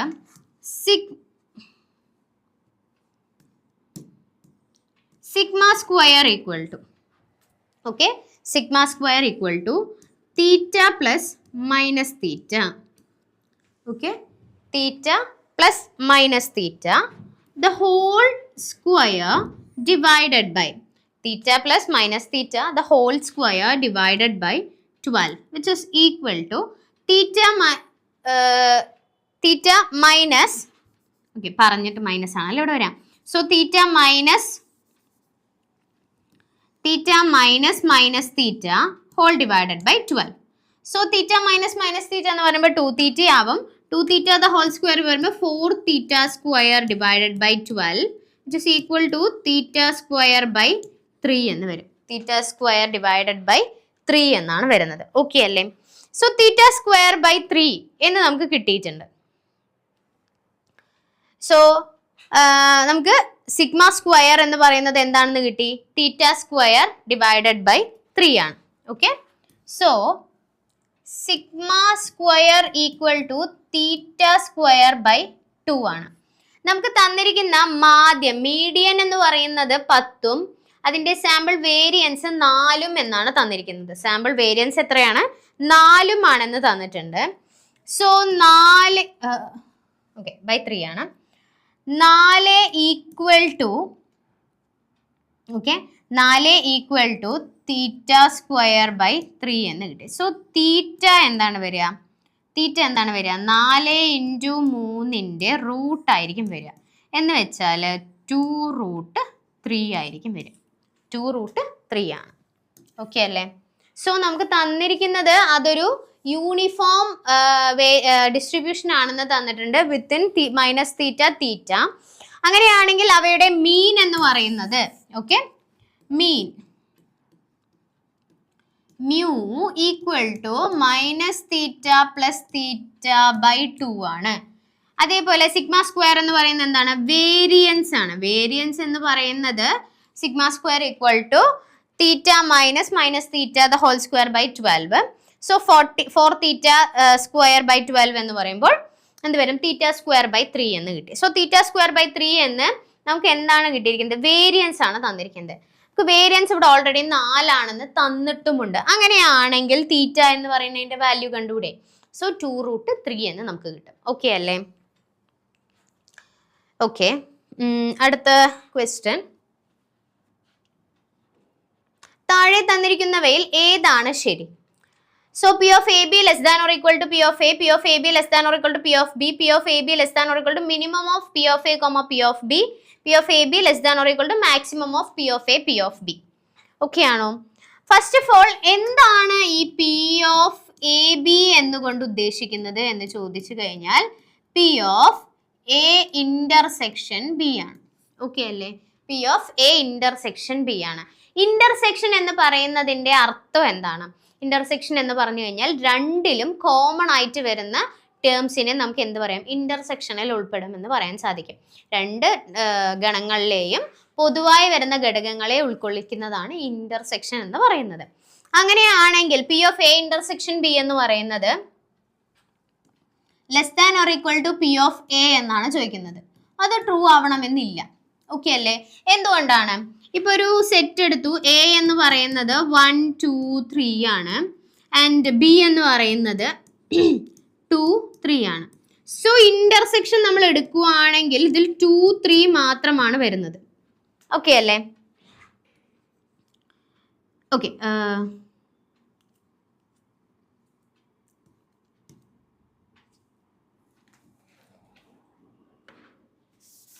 ഒന്നുകൂടെ എഴുതാം നമുക്ക്.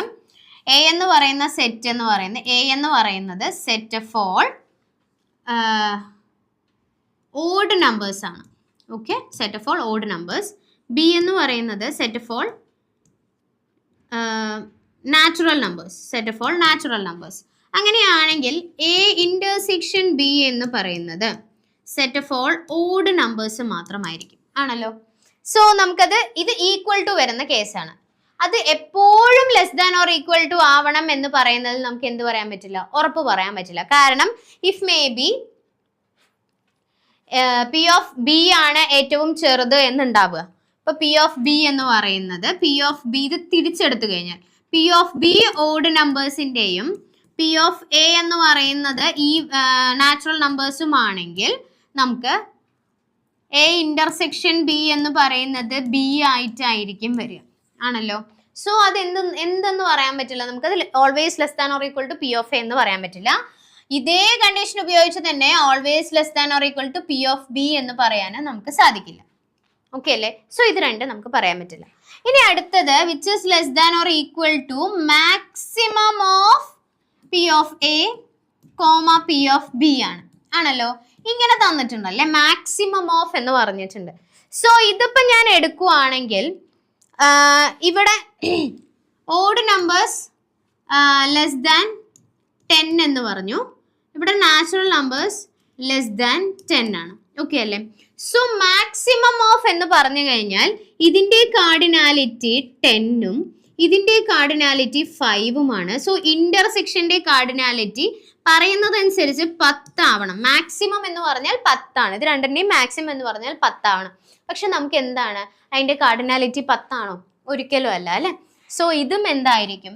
തെറ്റായിരിക്കും. അടുത്തൊരു സ്റ്റേറ്റ്മെന്റ് ആണ് which is less than or equal to minimum of P of A comma P of B എന്ന്. ഓക്കെ അല്ലേ? Minimum of P of A comma P of B എന്നാണ് പറഞ്ഞിരിക്കുന്നത്. സോ മിനിമം ആണ് എന്ന് പറഞ്ഞു കഴിഞ്ഞാൽ അത് കറക്റ്റ് അല്ലേ? ഇവ രണ്ടും ഉണ്ട്, ഇത് രണ്ടിന്റെയും മിനിമം ആണ് 5. So P of A intersection B എന്ന് പറയുന്നത് ഓൾവേസ് എന്തായിരിക്കും?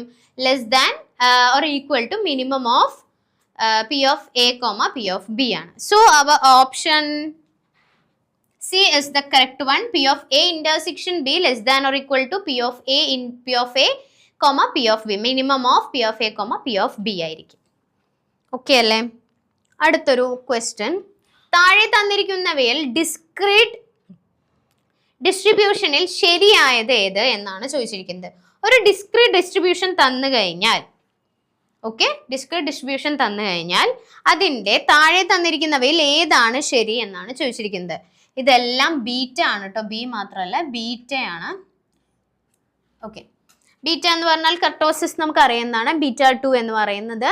So beta 2 greater than 1, beta 2 less than 3, beta 2 greater than 3, beta 2 less than 2. So ഇങ്ങനെ 4 ഓപ്ഷൻസ് നമുക്ക് തന്നിട്ടുണ്ടല്ലേ. സോ അങ്ങനെയാണെങ്കിൽ ബീറ്റ 2 എന്ന് പറയുന്നത് ഓൾവേസ് ഗ്രേറ്റർ ദാൻ 1 ആയിരിക്കണം ഫോർ എ ഡിസ്ക്രീറ്റ് ഡിസ്ട്രിബ്യൂഷൻ. ഏതൊരു ഡിസ്ക്രീറ്റ് ഡിസ്ട്രിബ്യൂഷനും beta 2 is always greater than 1.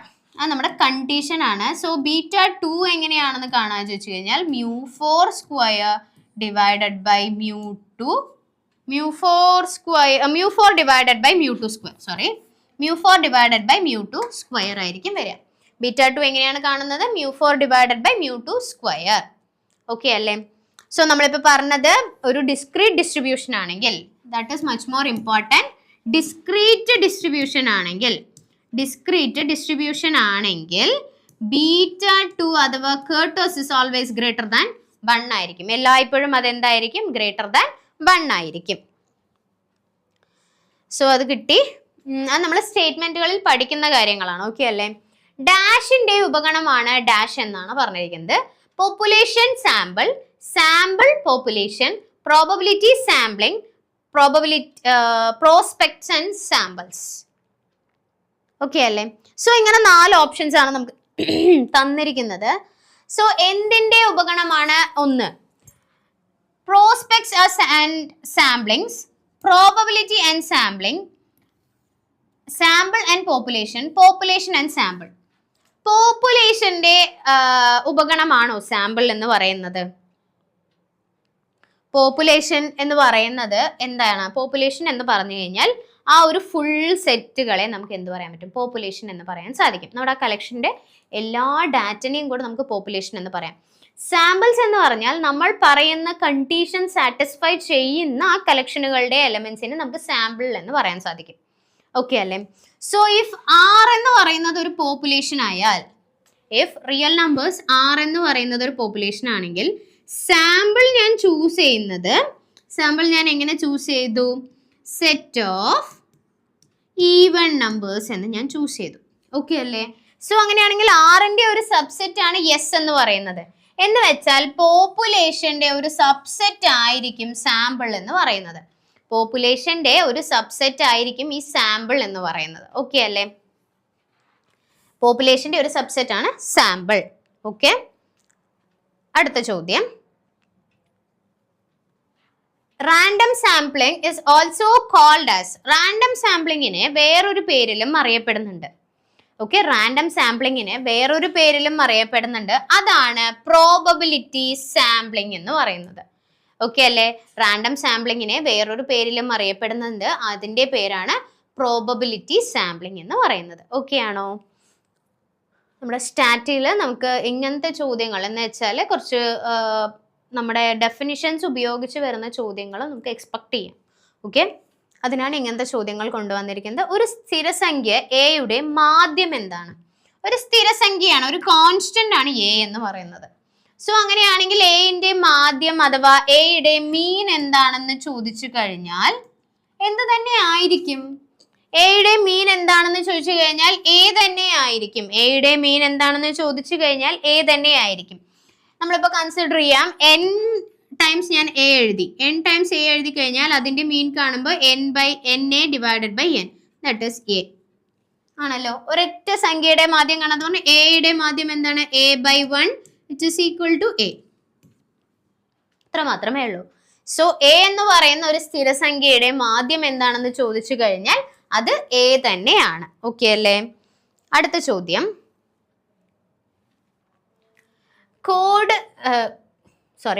Coded രീതി അഥവാ കോഡഡ് രീതി ഉപയോഗിക്കുന്നത് ഏതിനാണെന്ന് ചോദിച്ചു കഴിഞ്ഞാൽ കോഡഡ് രീതി ഉപയോഗിക്കുന്നത് ഏതിനാണ്? കോഡഡ് രീതി എന്ന് പറയുന്നത് നമ്മുടെ മാധ്യം കാൽക്കുലേറ്റ് ചെയ്യാൻ ഉപയോഗിക്കുന്നതാണ്. അഥവാ നമ്മുടെ മീൻ കാൽക്കുലേറ്റ് ചെയ്യാൻ ഉപയോഗിക്കുന്ന ഒരു മെത്തേഡാണ് ഈ കോഡഡ് മെത്തേഡ്. നമ്മുടെ ഷോർട്ട് കട്ട് മെത്തേഡ് എന്ന് പറയുന്നത് തന്നെയാണ് ഈ കോഡഡ് മെത്തേഡും വരുന്നത്. ഓക്കെ അല്ലേ? സോ അങ്ങനെയാണെങ്കിൽ coded method is used for, coded method നമ്മൾ എന്തിനാണ് ഉപയോഗിക്കുന്നത് എന്ന് ചോദിച്ചാൽ ഫോർ സിമ്പിൾ കാൽക്കുലേഷൻ. എങ്ങനെയാണ്? സിമ്പിൾ കാൽക്കുലേഷന് വേണ്ടി മാത്രമാണ് നമ്മൾ എന്തുപയോഗിക്കുന്നത്? കോഡഡ് രീതി ഉപയോഗിക്കുന്നത്. കോഡഡ് രീതി ഉപയോഗിക്കുന്നത് എന്തിനാണ്? സിമ്പിൾ കാൽക്കുലേഷന് വേണ്ടിയാണ് നമ്മൾ കോഡഡ് രീതി ഉപയോഗിക്കുന്നത്. സോ അടുത്ത ചോദ്യം. മാത്തമാറ്റിക്സിന്റെ മുന്നിൽ സിയും എച്ചിന്റെ പിന്നിൽ ഇയും ഐന്റെ മുന്നിൽ എച്ചും ഐന്റെ മുന്നിൽ എസും എന്നിങ്ങനെ വരുന്ന രീതിയിൽ എത്ര രീതിയിൽ അറേഞ്ച് ചെയ്യാം എന്നാണ് ചോദിച്ചിരിക്കുന്നത്. ഓക്കെ അല്ലേ? സോ എത്ര അക്ഷരമുണ്ടെന്ന് നോക്കാം. 1 2 3 4 5 6 7 8 9 10 11 11 അക്ഷരങ്ങളുണ്ട് അല്ലേ?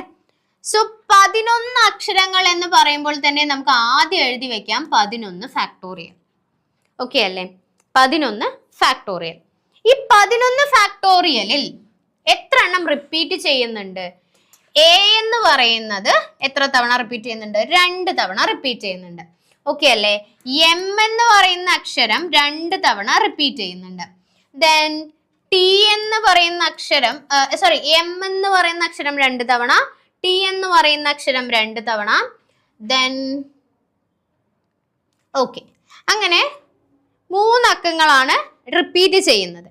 സോ നമുക്കറിയാം divided by 2 factorial into 2 factorial into 2 factorial എന്ന്. സോ നമുക്ക് ഇവിടുന്ന് എന്ത് കിട്ടും? 11. Okay, 11 into 10 into 9 into 8 into 7 into okay 7 വേണ്ട അല്ലേ 7 into 6 into 5 into 4 into 3 into 2 okay ഇതാണ് നമുക്ക് കിട്ടുന്നത് ഓക്കെ ആണോ അങ്ങനെയാണെങ്കിൽ ഇനി തന്നിരിക്കുന്നത് നമുക്ക് ചോദിച്ചിരിക്കുന്നത് ഈയുടെ മുന്നിൽ ഓക്കെ ഈയുടെ മുന്നിൽ സി വരണം ഓക്കെ ഈയുടെ മുന്നിൽ സിയും പിന്നെന്താണ് തന്നിരിക്കുന്നത് എച്ചിന്റെ മുന്നിൽ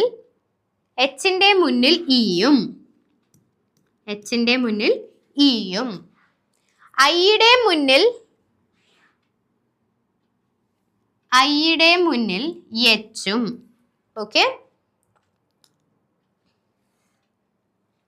ഐയുടെ മുന്നിൽ എച്ചും ഐയുടെ മുന്നിൽ എസും എന്നുള്ള രീതിയിൽ എത്ര രീതിയിൽ ഇത് അറേഞ്ച് ചെയ്യാം എന്നാണ് ചോദിച്ചിരിക്കുന്നത് അങ്ങനെയാണെങ്കിൽ നമുക്കിപ്പോൾ 1 2 3 4 5 5 നമ്മൾ ഒന്നായിട്ട് കൺസിഡർ ചെയ്യേണ്ടത് 5 എണ്ണത്തിനെ നമ്മൾ എന്തായിട്ട് കൺസിഡർ ചെയ്യണം 5 എണ്ണത്തിൻ്റെയാണ് കണ്ടീഷൻ പറഞ്ഞിരിക്കുന്നത് so it consider as to be 1 so our function changes to 6 factorial 6 factorial ആയിട്ട് നമുക്ക് മാറിയല്ലോ എങ്ങനെയാണ് 11c3 into 6 factorial okay 11c5 not 3 അല്ലല്ലോ 5 അക്ഷരങ്ങളില്ലേ 7c5 into 6 factorial divided by എത്ര എണ്ണമാണ് റിപ്പീറ്റ് ചെയ്യുന്നത് 2 into 2 ഓക്കെ അല്ലേ whole divided by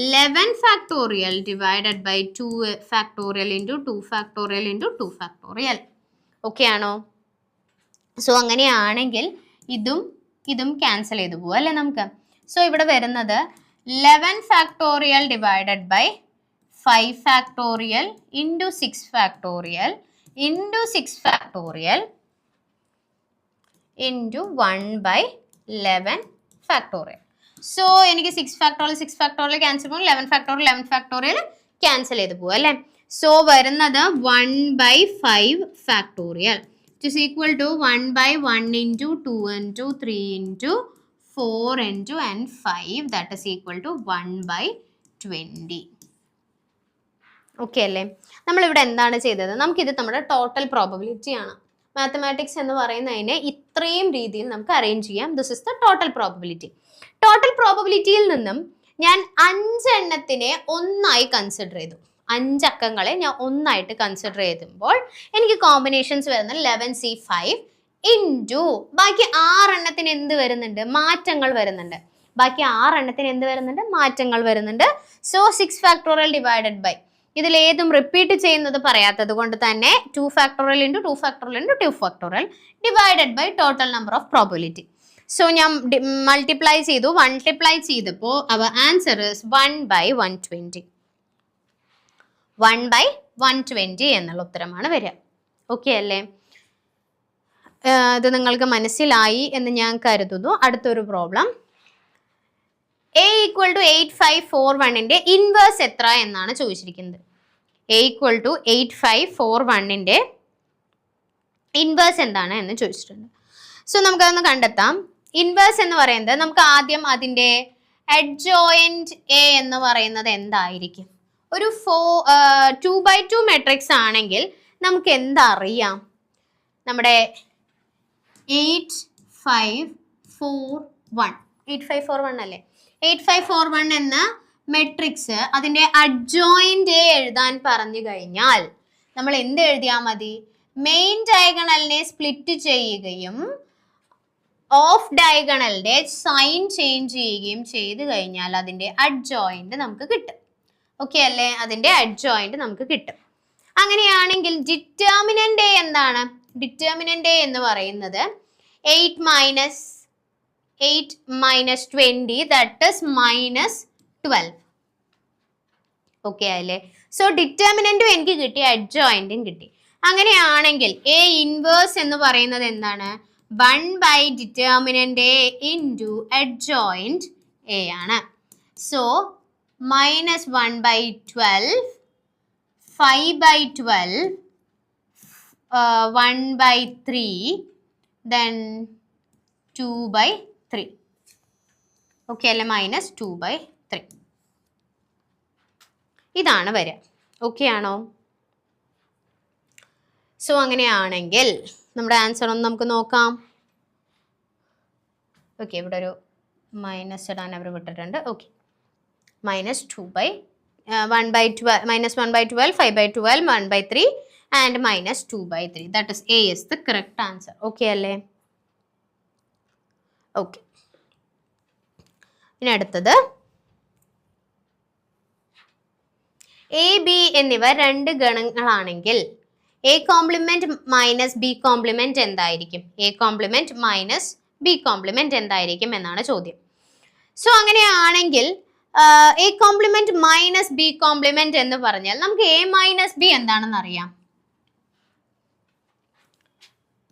A minus B എന്ന് പറഞ്ഞു കഴിഞ്ഞാൽ, ഓക്കെ, എ മൈനസ് ബി എന്ന് പറഞ്ഞു കഴിഞ്ഞാൽ എ ഇന്റർസെക്ഷൻ ബി കോംപ്ലിമെന്റ് ആണ്.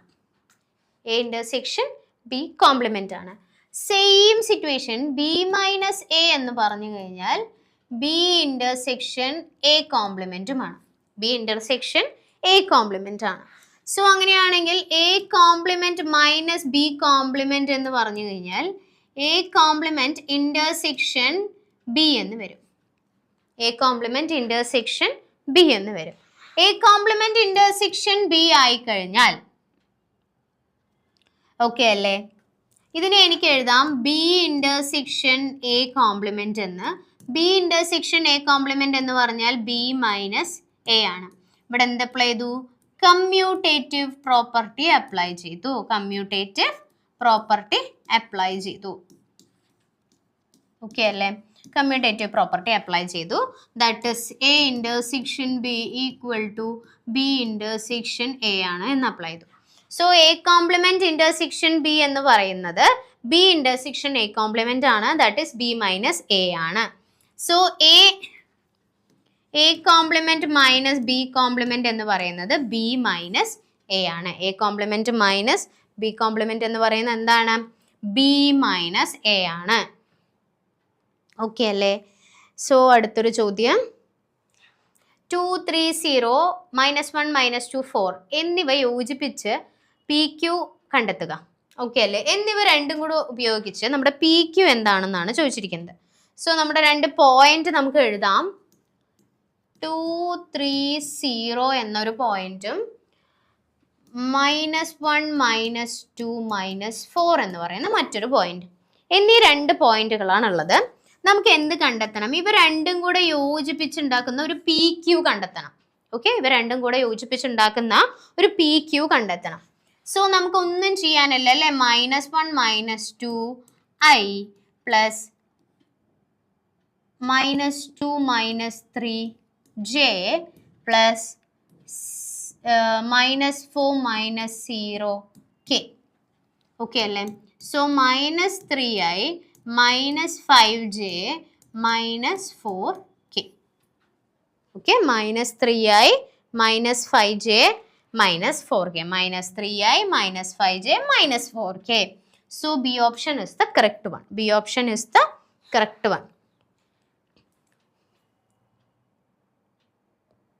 ഓക്കെ, നമ്മളിവിടെ എന്താണ് ചെയ്തത്? രണ്ട് പോയിന്റുകൾ നമുക്ക് തന്നിട്ടുണ്ട്. ആ രണ്ട് പോയിന്റും യോജിച്ചുണ്ടാവുന്ന ഒരു ലൈൻ അഥവാ ഒരു വെക്ടറിന്റെ പി ക്യു എന്ന് പറയുന്ന ഒരു ലൈനിന്റെ ഇക്വേഷൻ എന്താണെന്നായിരുന്നു ചോദ്യം.